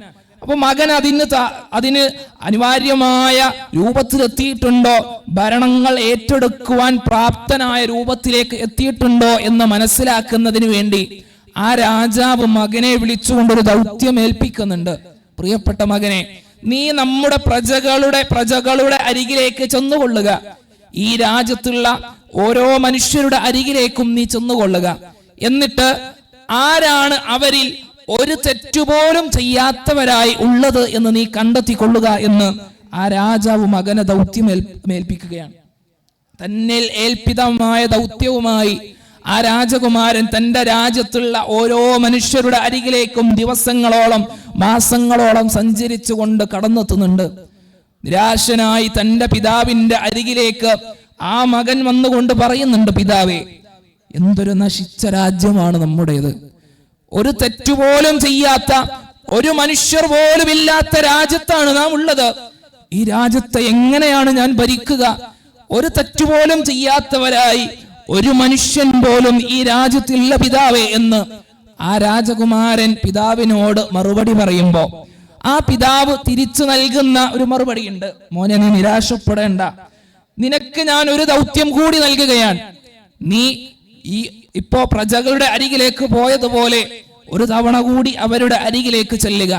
എന്നിട്ട് ആരാണ് അവരിൽ ഒരു നന്മ പോലും ചെയ്യാത്തവരായി ഉള്ളത് എന്ന് നീ ഒന്ന് അന്വേഷിക്കുക എന്ന് ആ പിതാവ് മകന് രണ്ടാമത്തെ തവണ ദൗത്യമേൽപ്പിക്കുകയാണ്. ആ രാജകുമാരൻ തന്നിൽ ഏൽപ്പിതമായ ദൗത്യവുമായി തന്റെ രാജ്യത്തുള്ള ഓരോ മനുഷ്യരുടെ അരികിൽ ചെന്നുകൊണ്ട് ആരാണ് ഒരു നന്മ പോലും ചെയ്യാത്തവരായി ഉള്ളത് എന്ന് അന്വേഷിക്കുന്നുണ്ട്. അങ്ങനെ ദിവസങ്ങളോളം യാത്ര ചെയ്ത് ഓരോ മനുഷ്യരുടെ അരികിലും ചെന്നുകൊണ്ട് തന്റെ പിതാവിന്റെ അരികിൽ സന്തോഷത്തോടു കൂടി കടന്നു വന്ന ആ രാജകുമാരൻ പറയുന്നുണ്ട്, എന്തൊരു നല്ല രാജ്യമാണ് നമ്മുടേത്. ഒരു നന്മ പോലും ചെയ്യാത്തവരായി ഒരു മനുഷ്യർ പോലും ഇല്ലാത്ത രാജ്യമാണ്. അഥവാ എല്ലാ മനുഷ്യരും നന്മ ചെയ്യുന്നവരാണ്, എല്ലാ മനുഷ്യരും നന്മ ചെയ്യുന്നവരാണ്. അത്തരത്തിലുള്ള ഒരു രാജ്യത്തിന്റെ അധികാരത്തിലേക്കാണ് ഞാൻ കടന്നു ചെല്ലുന്നത് എന്നതിൽ എനിക്ക് സന്തോഷമുണ്ട് പിതാവേ എന്ന് ആ മകൻ മറുപടി പറയുകയാണ്. പ്രിയപ്പെട്ട സഹോദരങ്ങളെ, നമ്മുടെ ചുറ്റുമുള്ള ആളുകളുടെ നന്മകൾ കാണുവാൻ നമുക്ക് സാധ്യമാകേണ്ടതുണ്ട്. അവരുടെ ന്യൂനതകളെ പരമാവധി നാം കാണാതിരിക്കുകയും അവരിലുള്ള നന്മകളെ നാം കാണുകയും അതിനെ പ്രോത്സാഹിപ്പിക്കുകയും അതിനെ വളർത്തുകയും ചെയ്യുന്ന ഹൃദയമാണ് ഒന്നാമത്തെ പരിശുദ്ധമായ ഹൃദയമായി പ്രവാചകൻ സ്വല്ലല്ലാഹു അലൈഹി വസല്ലം നമുക്ക് പഠിപ്പിച്ചു നൽകുന്നത്. പലപ്പോഴും നമ്മുടെ ജീവിതത്തിലെല്ലാം നമുക്കൊരു മുൻധാരണയാണ്, നമ്മുടെ ജീവിതത്തിലേക്ക് അനാവശ്യമായി കടന്നു വരുന്ന വേണ്ടാത്ത പല ഊഹങ്ങളും ഇത്തരം ഹൃദയങ്ങളിൽ നിന്ന് നമ്മളെ മാറ്റി തീർക്കാറുണ്ട്. ഒരു മുസ്ലിമായ സഹോദരൻ ഒരു കള്ളുഷാപ്പിലേക്കാണ് കയറിപ്പോകുന്നത് എന്നുണ്ടെങ്കിൽ പോലും ആ ഒരു കാഴ്ച കാണുന്ന പരിശുദ്ധമായ ഹൃദയത്തിന് ഉടമയായ ഒരു മനുഷ്യൻ ചിന്തിക്കേണ്ടത് അയാൾ കള്ളുകുടിയനാണ് എന്നതല്ല, മറിച്ച് മറ്റെന്തെങ്കിലും ആവശ്യത്തിന് വേണ്ടി അയാൾ പോയതായിരിക്കാം. എനിക്കറിയില്ല അവൻ എന്തിനാണ് പോയത് എന്നുള്ളത്, മറ്റെന്തെങ്കിലും ആവശ്യത്തിന് വേണ്ടി പോയതായിരിക്കാം എന്ന ചിന്തയാണ് പരിശുദ്ധമായ ഹൃദയമുള്ള ഒരു മനുഷ്യന്റെ ജീവിതത്തിലേക്ക് കടന്നു വരേണ്ടത്. അതെത്ര ക്വാളിറ്റിയുള്ള ഒരു ഹൃദയമാണ്. ഒരു കല്യാണ വീട്ടിൽ ഒരു പ്രായമായ മനുഷ്യൻ തന്റെ ജീവിതത്തിൽ അള്ളാഹുവിനെ സൂക്ഷിച്ച് ജീവിക്കുന്ന പ്രായമായ ഒരു മനുഷ്യൻ, തന്റെ ശരീരത്തിൽ ഈമാനികമായ എല്ലാ അടയാളങ്ങളുമുണ്ട്. നിസ്കാരത്തയമ്പുണ്ട്, താടിയുണ്ട്, വെള്ളവസ്ത്രം ധരിച്ചിട്ടുണ്ട്. ആ മനുഷ്യൻ കല്യാണ വീട്ടിലേക്ക് കടന്നു വന്നപ്പോ ലഭിച്ച വെൽക്കം ഡ്രിങ്ക് ഇടതേ കൈകൊണ്ടാണ് ആ മനുഷ്യൻ കുടിക്കുന്നത്. ഇത് കണ്ടുകൊണ്ട് ഒരു ചെറുപ്പക്കാരൻ ആ സഹോദരന്റെ അരികിലേക്ക് വേഗത്തിൽ വരികയാണ്. മറ്റുള്ളവരെല്ലാം കേൾക്കുന്ന രൂപത്തില് അയാളോട് ചോദിക്കുന്നുണ്ട്, ആ പ്രായമായ മനുഷ്യനോട് ചോദിക്കുന്നുണ്ട്, നിങ്ങൾ നല്ലൊരു മനുഷ്യനല്ലേ, നല്ലൊരു വേഷമൊക്കെ ധരിച്ച് നല്ലൊരു വേഷത്തിൽ താങ്കൾ വന്നുകൊണ്ട് ഇടത്തെ കൈകൊണ്ടാണ് വെള്ളം കുടിക്കുന്നത്, വലത് കൈകൊണ്ടാണ് വെള്ളം കുടിക്കേണ്ടത് എന്ന് താങ്കൾക്കറിയില്ലേ? ഇടത് കൈകൊണ്ട് കുടിക്കുന്നത് പിശാചാണ് എന്ന് താങ്കൾക്കറിയില്ലേ എന്ന് ഒരു ചെറുപ്പക്കാരൻ വന്ന് മറ്റുള്ളവർ കേൾക്കുന്ന രൂപത്തിൽ ഈ സഹോദരനോട് ചോദിക്കുമ്പോ ഇയാൾക്കാകെ പ്രയാസമാകുന്നുണ്ട്. തന്റെ കണ്ണുകൾ നിറഞ്ഞ് വിറക്കുന്ന ചുണ്ടുകളുമായി ആ സഹോദരൻ പറയുന്നുണ്ട്, മോനെ, എനിക്ക് വലത് കൈ കൊണ്ട് വെള്ളം കുടിക്കണമെന്നറിയാഞ്ഞിട്ടല്ല, അതിനെനിക്ക് ആഗ്രഹമില്ലാഞ്ഞിട്ടല്ല, എന്റെ തളർന്നു പോയ എന്റെ വലത് കൈ എനിക്ക് ഉയർത്തുവാൻ സാധ്യമാകാത്തത് കൊണ്ടാണ് ഞാൻ ഇടത് കൈ കൊണ്ട് വെള്ളം കുടിച്ചത് എന്ന് ആ മനുഷ്യൻ പറയുമ്പോ ചെറുപ്പക്കാരൻ മാപ്പ് പറയുന്നുണ്ട്. ആ മനുഷ്യനെ കെട്ടിപ്പിടിക്കുന്നുണ്ട്, നെറ്റത്ത് ചുംബിക്കുന്നുണ്ട്. എന്നാലും പ്രിയപ്പെട്ട സഹോദരങ്ങളെ, ആ മനുഷ്യന്റെ ഹൃദയത്തിലുണ്ടാക്കിയ അപമാനത്തിന്റെ ഭാരം ഒരു പക്ഷേ നശിപ്പിച്ചു കളയുവാൻ, മായ്ച്ചു കളയുവാൻ ആ ക്ഷമാപണം കൊണ്ട് സാധിച്ചെന്ന് വരില്ല. അതുകൊണ്ടാണ് പ്രിയപ്പെട്ട സഹോദരങ്ങളെ ഓർമ്മപ്പെടുത്തിയത്, ഒരിക്കലും തന്നെ മുൻധാരണയുമായി, നമ്മുടെ ഊഹങ്ങളുമായി ഒരാളെയും ഒരു വ്യക്തിയെയും നാം സമീപിക്കാതിരിക്കുക എന്നുള്ളത് പരിശുദ്ധമായ ഹൃദയത്തിന്റെ വക്താക്കളായ ആളുകളുടെ അടയാളമാണ്. മറ്റൊരു സഹോദരൻ 40-50 വയസ്സ് പ്രായമുള്ള ഒരു മനുഷ്യൻ, ഒരു മധ്യവയസ്കൻ, അയാൾ തന്റെ ജോലികൾ കഴിഞ്ഞ് വീട്ടിലേക്ക് തന്റെ സ്കൂട്ടറിൽ കടന്നു വരികയാണ്. ഒരു അങ്ങാടിയിലൂടെ ഇങ്ങനെ വരുമ്പോ അങ്ങാടിയിൽ 3-4 ചെറുപ്പക്കാർ നിൽക്കുന്നുണ്ട്. ഏകദേശം അവരുടെ അരികിലെത്താറായപ്പോ ഈ മനുഷ്യൻ തന്റെ വാഹനത്തിന്റെ വേഗത കുറക്കുകയും തന്റെ കയ്യിൽ നിന്ന് വാഹനത്തിന്റെ നിയന്ത്രണം നഷ്ടപ്പെടുന്നത് പോലെ അങ്ങോട്ടും ഇങ്ങോട്ടും ആ വാഹനം ഇങ്ങനെ ഓടിക്കുന്നുണ്ട്.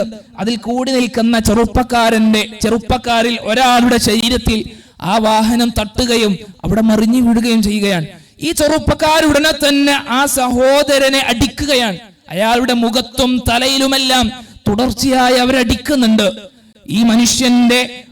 ഈ മനുഷ്യന്റെ അവസ്ഥ കണ്ട് അവർ പറയുന്നുണ്ട്, ഇയാൾ കള്ളു കുടിച്ചുകൊണ്ട് വരികയാണ്.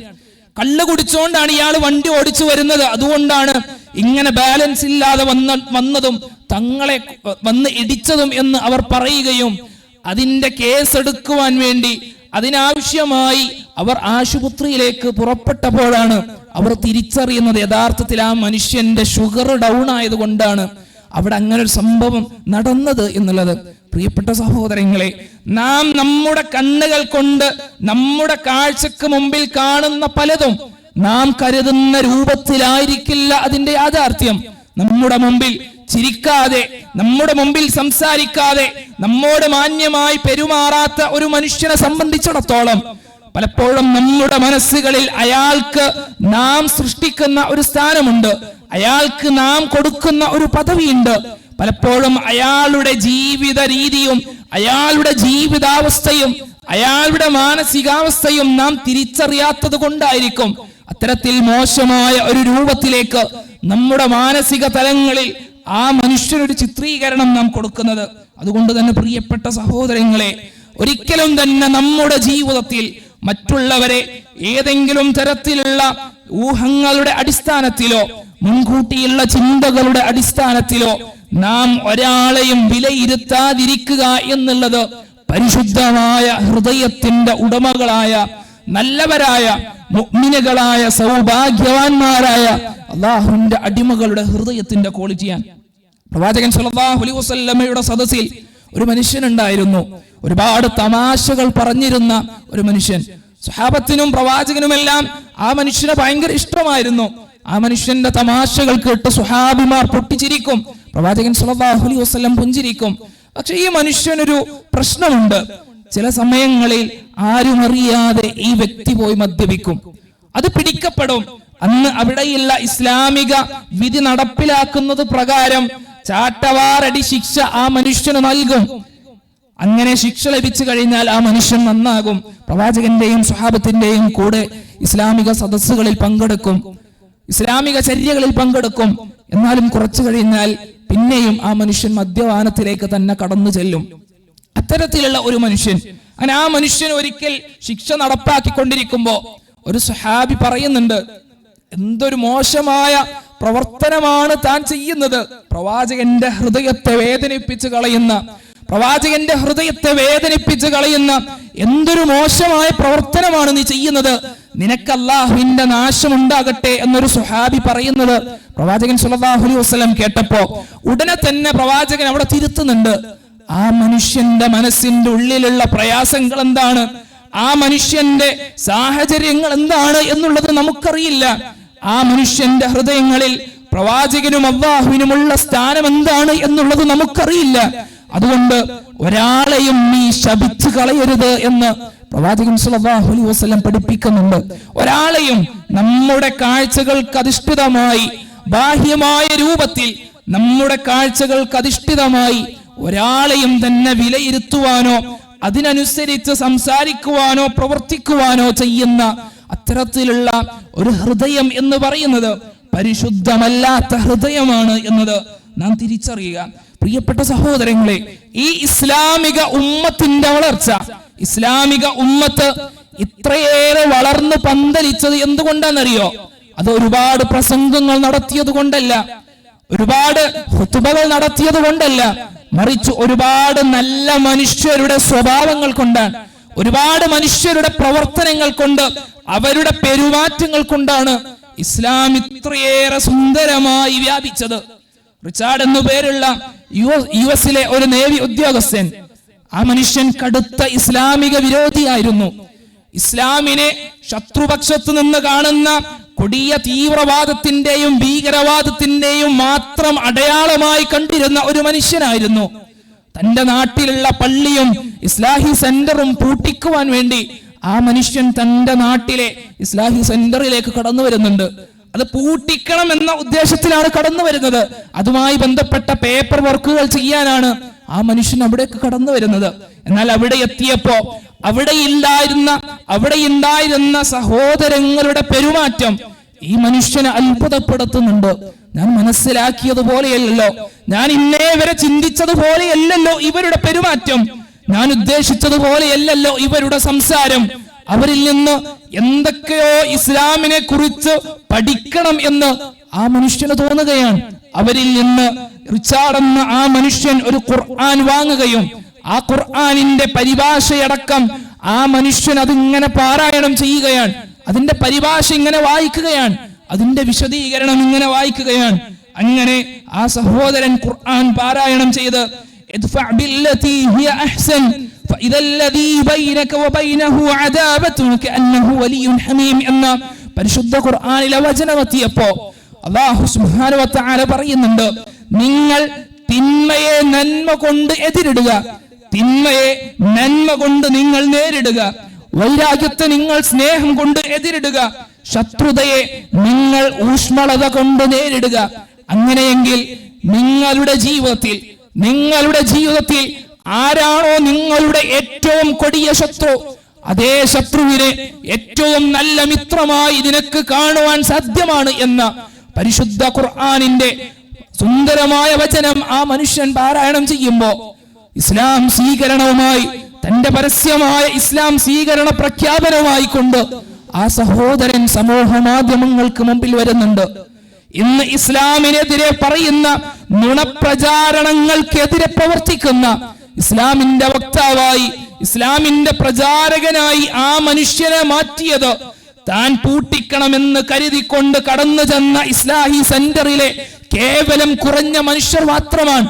അവരുടെ സ്വഭാവത്തിൽ നിന്നും ഉൾക്കൊണ്ട, അവരുടെ സ്വഭാവത്തിൽ നിന്നും മനസ്സിലാക്കിയ, അവരുടെ പെരുമാറ്റ രീതിയിൽ നിന്നും ജീവിതത്തിലേക്ക് കടന്നു വന്ന ഇസ്ലാമിന്റെ വെളിച്ചമാണ് ആ മനുഷ്യനെ തൗഹീദിന്റെ പാതയിലേക്ക് നയിച്ചത് എന്ന് ചരിത്രത്തിൽ നമുക്ക് കാണുവാൻ സാധിക്കും.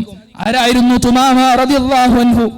പ്രവാചകൻ സല്ലല്ലാഹു അലൈഹി വസല്ലമയെ വധിക്കുവാൻ വേണ്ടി മദീനയിലേക്ക് കടന്നു വന്ന ഒരു സമുദായത്തിന്റെ തന്നെ നേതാവായ തുമാമ പ്രവാചകന്റെ സ്വഹാബത്ത് പിടികൂടുന്നുണ്ട്, ബന്ധനസ്ഥനാക്കുന്നുണ്ട്. പ്രവാചകൻ സല്ലല്ലാഹു അലൈഹി വസല്ലം പറയുന്നുണ്ട്, 3 ദിവസം തുമാമയെ തടവിലാക്കുക, എന്നിട്ട് തുമാമയെ വിട്ടേച്ചയക്കാം. 3 ദിവസം പ്രവാചകന്റെ കൂടെ, പ്രവാചകന്റെ അരികിൽ മദീനയിൽ തടവിലായിരുന്ന തുമാമ 3 ദിവസം കഴിഞ്ഞ് തന്നെ മോചിപ്പിച്ചപ്പോ മദീനയിൽ നിന്നും തിരിച്ചു നടക്കുന്ന തുമാമയുടെ ഹൃദയം മദീനയെ വിട്ടു പോകുവാൻ തയ്യാറാകുന്നില്ല. നാളിന്ന് വരെ തന്റെ ഹൃദയത്തിൽ കൊണ്ടു നടന്ന കൊടിയ ഇസ്ലാമിക വിരോധം, നാളിന്ന് വരെ താൻ വിചാരിച്ച, താൻ ചിന്തിച്ച, താൻ പ്രചരിപ്പിച്ച ഇസ്ലാമിക വിരോധം കഴിഞ്ഞ 3 ദിവസങ്ങളിൽ താൻ പ്രവാചകൻ സല്ലല്ലാഹു അലൈഹി വസല്ലമയിൽ നിന്നും സ്വഹാബിമാരിൽ നിന്നും അനുഭവിച്ച അനുഭവവുമായി യാതൊരു ബന്ധവുമില്ല എന്ന് ആ മനുഷ്യന്റെ ഹൃദയം അയാളോട് പറയുന്നുണ്ട്.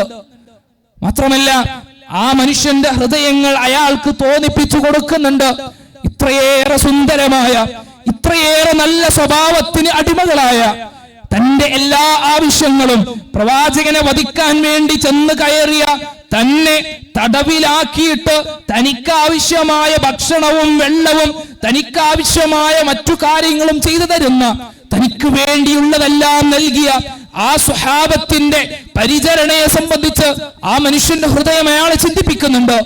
തിരിച്ചു മദീനയിലേക്ക് തന്നെ നടക്കുകയാണ്. പ്രവാചകന്റെ സന്നിധിയിൽ വന്നുകൊണ്ട് പറയുന്നുണ്ട്, പ്രവാചകരെ, ഇന്നലെ വരെ എന്റെ ജീവിതത്തിൽ ഞാൻ ഏറ്റവും കൂടുതൽ വെറുത്തിരുന്ന പേര് പ്രവാചകരെ താങ്കളുടെ പേരാണ്. ഇന്നിതാ ഈ ഒരു സമയം മുതൽ ഞാൻ എന്റെ ജീവിതത്തിൽ ഏറ്റവും കൂടുതൽ ഇഷ്ടപ്പെടുന്ന പേരും പ്രവാചകരെ താങ്കളുടെ പേര് തന്നെയാണ്. ഇന്നലെ വരെ ഞാൻ എന്റെ ജീവിതത്തിൽ ഏറ്റവും കൂടുതൽ വെറുക്കപ്പെട്ടിരുന്ന സ്ഥലം പ്രവാചകരെ ഈ മദീനയാണ്.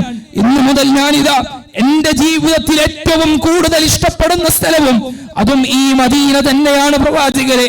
ഇന്നലെ വരെ ഏതൊരു സ്വഹാബത്തായിരുന്നോ എന്റെ മനസ്സിൽ ഏറ്റവും കൂടുതൽ വെറുക്കപ്പെട്ടവരായി ഉണ്ടായിരുന്നത്, അതേ സ്വഹാബത്ത് എനിക്ക് ഇന്ന് ഏറ്റവും പ്രിയപ്പെട്ടവരാണ് പ്രവാചകരെ എന്ന് പറയുന്ന തുമാമ റളിയല്ലാഹു അൻഹുവിനെ അത്രയേറെ മാറ്റിമറിച്ചത് വലിയ ഉത്ബോധനങ്ങളല്ല, വലിയ പ്രസംഗങ്ങളല്ല, മറിച്ച് 3 ദിവസം ആ സ്വഹാബത്തിന്റെ കൂടെ ജീവിച്ചത് കൊണ്ട്, ആ സ്വഹാബത്തിന്റെ കൂടെ അവരുടെ സ്വഭാവവും അവരുടെ പ്രവർത്തനങ്ങളും അവരുടെ പെരുമാറ്റങ്ങളും കണ്ട് ജീവിച്ചത് കൊണ്ടാണ് ആ മനുഷ്യന്റെ ജീവിതം ഇസ്ലാമിന്റെ സുന്ദരമായ പാതയിലേക്ക് കടന്നു വരുവാൻ സാധ്യമായത്.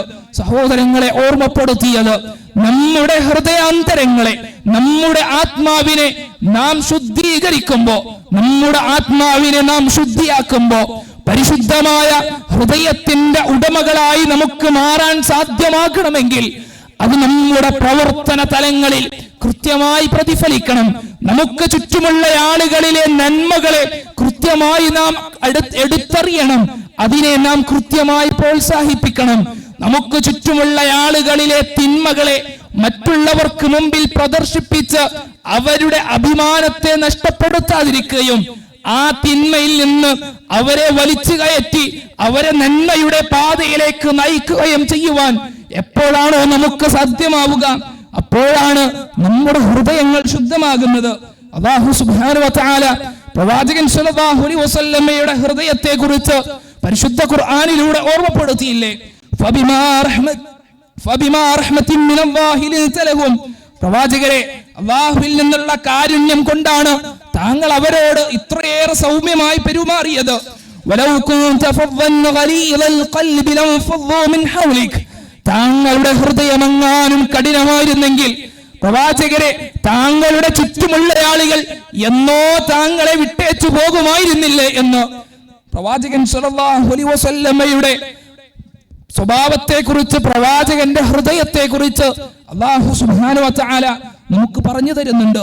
അതുകൊണ്ട് തന്നെ വിട്ടുവീഴ്ച നൽകുവാൻ സാധ്യമാകുന്ന, പുറത്തു നൽകുവാൻ സാധ്യമാകുന്ന, പക്ഷാതാപം ചെയ്തു കൊടുക്കുവാൻ സാധ്യമാകുന്ന സൗമ്യമായ ഹൃദയവുമായി കൊണ്ട് വേർതിരിവുകളില്ലാതെ ജാതിയുടെയോ മതത്തിന്റെയോ ലിംഗത്തിന്റെയോ ഭാഷയുടെയോ അതിർവരമ്പുകളില്ലാതെ സംഘടനാ വ്യത്യാസങ്ങളില്ലാതെ ഓരോ മനുഷ്യനെയും മനുഷ്യനായി കാണുവാനും മാനുഷിക പരിഗണന നൽകി ഓരോ മനുഷ്യനും സഹായങ്ങൾ നൽകുവാനും കാരണമാകുന്ന, അതിന് പ്രേരിപ്പിക്കുന്ന തലത്തിലേക്ക് നമ്മുടെ ഹൃദയങ്ങളെ നാം പാകപ്പെടുത്തേണ്ടതുണ്ട്. അപ്പോഴാണ് ഹൃദയത്തിന്റെ ശുദ്ധീകരണം പരിപൂർണമായി നമുക്ക് സാധ്യമാവുക. രണ്ടാമത്തെ ഹൃദയം പ്രവാചകൻ സ്വല്ലല്ലാഹു അലൈഹി വസല്ലം പഠിപ്പിക്കുന്നത് മൂടപ്പെട്ട ഹൃദയമാണ്. അല്ലാഹു സുബ്ഹാനഹു വ തആല പറയുന്നുണ്ട്, ഖതമല്ലാഹു അലാ ഖുലൂബിഹിം. ചില ഹൃദയങ്ങൾക്ക് അല്ലാഹു സീൽ വെക്കപ്പെടുന്നതാണ്. വ അലാ സമഇഹിം. അവരുടെ കേൾവികൾക്കും അല്ലാഹു സീൽ വെക്കപ്പെടുന്നതാണ്. വ അലാ അബ്സാരിഹിം ഗിശാവ. അവരുടെ കാഴ്ചകൾക്കും അല്ലാഹു സീൽ വെക്കപ്പെട്ടുകൊണ്ട് ഒരു തരത്തിൽ അല്ലാഹു അതിനെ മൂടുന്നതാണ്. വലഹും അദാബുൻ അദീം. അവർക്ക് തന്നെയാണ് വമ്പിച്ച ശിക്ഷയുള്ളത് എന്ന് അല്ലാഹു സുബ്ഹാനഹു വ തആല പറയുന്നുണ്ട്. അതാണ് രണ്ടാമത്തെ ഹൃദയം, മൂടപ്പെട്ട ഹൃദയമാണ്.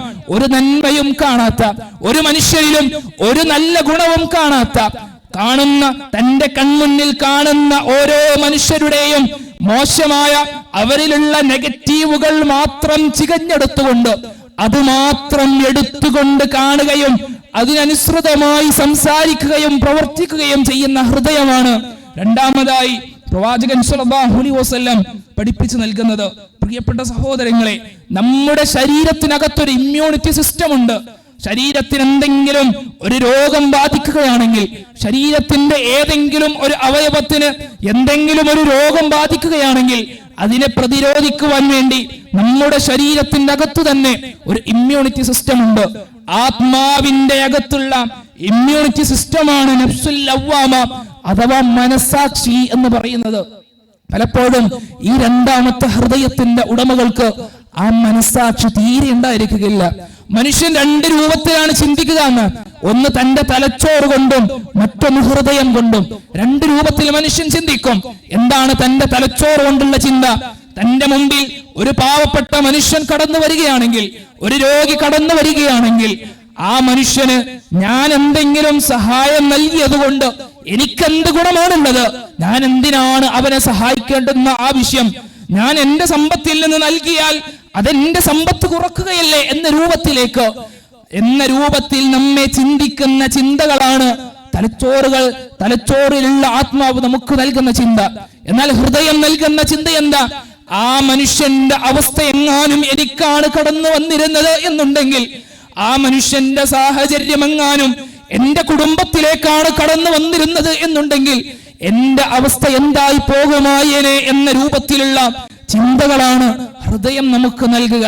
ഈ രണ്ട് ചിന്തകളും നമ്മുടെ ശരീരത്തിൽ നമ്മുടെ ഹൃദയവും തലച്ചോറും നമുക്ക് നൽകിക്കൊണ്ടിരിക്കുമ്പോ പലപ്പോഴും ഹൃദയം നൽകുന്ന ചിന്തകൾക്ക് മുകളിലായിക്കൊണ്ട് തലച്ചോറിന്റെ ചിന്തകളെ നാം അടിച്ചേൽപ്പിക്കുകയും പല രൂപത്തിലുള്ള കാരണങ്ങൾ നാം നമ്മോട് തന്നെ പറഞ്ഞ് പല രൂപത്തിലുള്ള വിട്ടുവീഴ്ചകളും പല രൂപത്തിലുള്ള ന്യായങ്ങളും നാം നമ്മോട് തന്നെ പറഞ്ഞ് പല നന്മകളിലേക്ക് നാം ചെന്നെത്തുന്നതിനെ നമ്മൾ തന്നെ സ്വയം തടയുകയും പല തിന്മകളിൽ നിന്നും നാം മാറി നിൽക്കേണ്ടതിന് പകരം നമ്മുടെ ഹൃദയം നമ്മെ തോന്നിപ്പിക്കുമ്പോ അത് തിന്മയാണ്, അത് ചെയ്യേണ്ട, അത് വേണ്ടാത്ത പ്രവർത്തനമാണ് എന്ന് നമ്മുടെ ഹൃദയം നമ്മെ തോന്നിപ്പിക്കുമ്പോ നാം നമ്മോട് തന്നെ പല ന്യായങ്ങൾ അവതരിപ്പിച്ച് ആ തിന്മയിലേക്ക് തന്നെ നാം കടന്നു പോവുകയും അങ്ങനെ ഹൃദയത്തിന്റെ ചിന്തകൾക്ക് സ്ഥാനമില്ലാതെ ഹൃദയത്തിന്റെ ചിന്തകളെ മരവിപ്പിച്ച് കളയുന്ന രൂപത്തിലേക്ക് നമ്മുടെ ചിന്തകളെ നാം സ്വയം അടിച്ചേൽപ്പിക്കപ്പെടുമ്പോ അവിടെയാണ് മൂടപ്പെട്ട ഹൃദയങ്ങൾ രൂപപ്പെടുന്നത്. ഇതാണ് രണ്ടാമത്തെ ഹൃദയം, മൂടപ്പെട്ട ഹൃദയങ്ങളാണ്. മൂന്നാമത്തെ ഹൃദയമായി കൊണ്ട് പ്രവാചകൻ സല്ലല്ലാഹു അലൈഹി വസല്ലം പഠിപ്പിച്ചത് തലകുത്തനെയുള്ള ഹൃദയമാണ്. തലകുത്തനെയുള്ള ഹൃദയം അത് ഏതെങ്കിലും തരത്തിലുള്ള സ്കാനിങ് എടുത്തു നോക്കിയാൽ തലകുത്തനെ കാണുമെന്നല്ല, മറിച്ച് നിഫാഖ് ബാധിതമായ ഹൃദയമാണ്. നിഫാഖ് ബാധിച്ച ഹൃദയം, കാപട്യം പ്രാപിച്ച ഹൃദയം. പ്രിയപ്പെട്ട സഹോദരങ്ങളെ, നാം ഏറെ ഗൗരവത്തോടുകൂടി മനസ്സിലാക്കേണ്ടുന്ന കാര്യമാണ്. എന്താണ് നിഫാഖ് ബാധിക്കുന്നതിന്റെ ഏറ്റവും വലിയ അടയാളം എന്നറിയോ? എന്താണ് നിഫാഖിന്റെ ഏറ്റവും വലിയ അടയാളം എന്നറിയോ? എന്റെ ജീവിതത്തിൽ നിഫാഖ് ഇല്ല എന്ന് നാം സ്വയം നൽകുന്ന ഉറപ്പാണ്. എന്റെ ജീവിതത്തിൽ എനിക്ക് നിഫാഖ് ഇല്ല എന്ന് നാം നമ്മുടെ ജീവിതത്തിന് നൽകുന്ന ഉറപ്പാണ് നിഫാഖിന്റെ ഏറ്റവും വലിയ അടയാളമെന്നാണ്. സ്വർഗം കൊണ്ട് വാഗ്ദാനം ചെയ്യപ്പെട്ട സ്വഹാബിമാർക്ക് പോലും ആ ഒരു ഉറപ്പുണ്ടായിട്ടില്ല. എന്റെ ജീവിതത്തിൽ നിഫാഖ് ബാധിച്ചിട്ടില്ല എന്നുള്ള ഉറപ്പ് സ്വർഗം കൊണ്ട് വാഗ്ദാനം ചെയ്യപ്പെട്ട സ്വഹാബിമാർക്ക് പോലും ഉണ്ടായിട്ടില്ല. പ്രവാചകൻ സല്ലല്ലാഹു അലൈഹി വസല്ലം തന്റെ രഹസ്യ സൂക്ഷിപ്പുകാരനായ ഹുദൈഫ റളിയല്ലാഹു അൻഹുവിന് ആരൊക്കെയാണ് മദീനയിൽ മുനാഫിഖുകളായി, ആരൊക്കെയാണ് നിഫാഖ് ബാധിതരായി മദീനയിൽ ഉള്ളത് എന്ന ലിസ്റ്റ് പ്രവാചകൻ പറഞ്ഞു കൊടുക്കുന്നുണ്ട്. മറ്റാർക്കും തന്നെ അത് അറിയില്ല. മറ്റൊരു സ്വഹാബിയും തന്നെ ആ ലിസ്റ്റ് കേട്ടിട്ടില്ല. ഉമർ ഇബ്നുൽ ഖത്താബ് റളിയല്ലാഹു അൻഹു നിരന്തരമായി ഹുദൈഫ റളിയല്ലാഹു അൻഹുവിന്റെ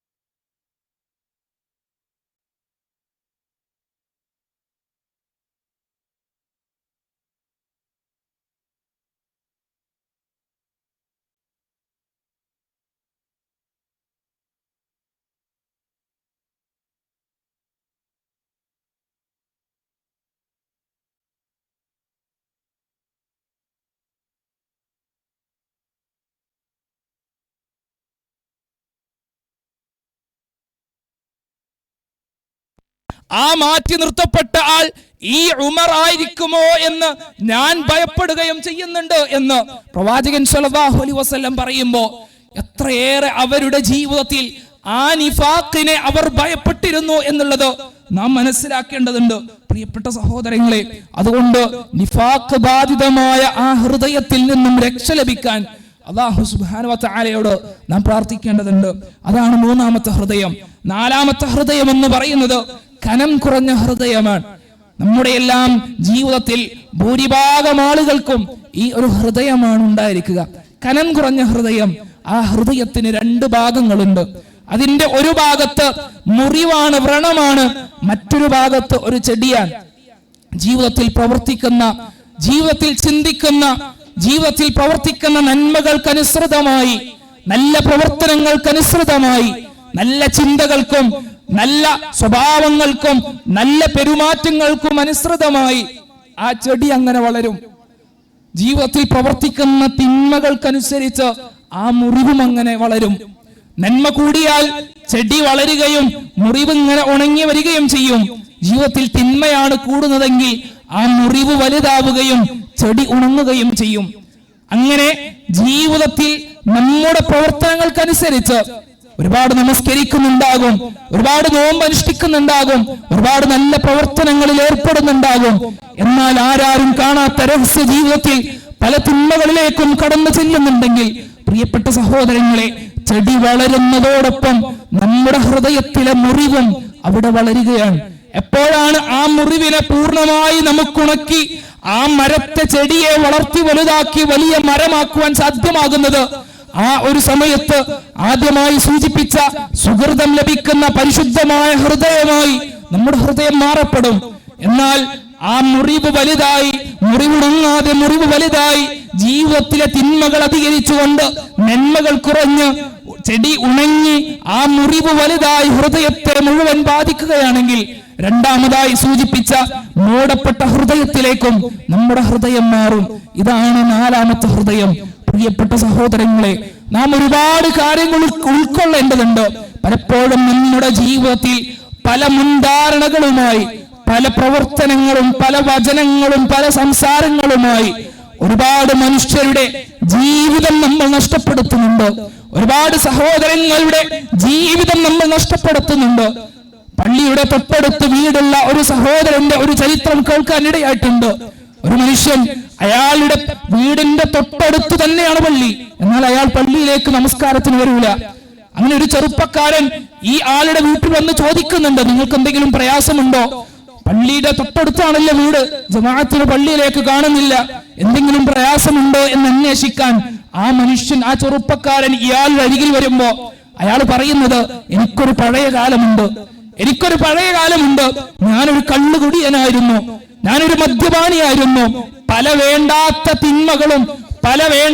തിന്മകളും പ്രവർത്തനങ്ങളും എന്റെ ജീവിതത്തിലുണ്ടായിരുന്നു. ഒരു കാലത്ത് ഞാൻ എന്റെ തിന്മയെ തിരിച്ചറിഞ്ഞു.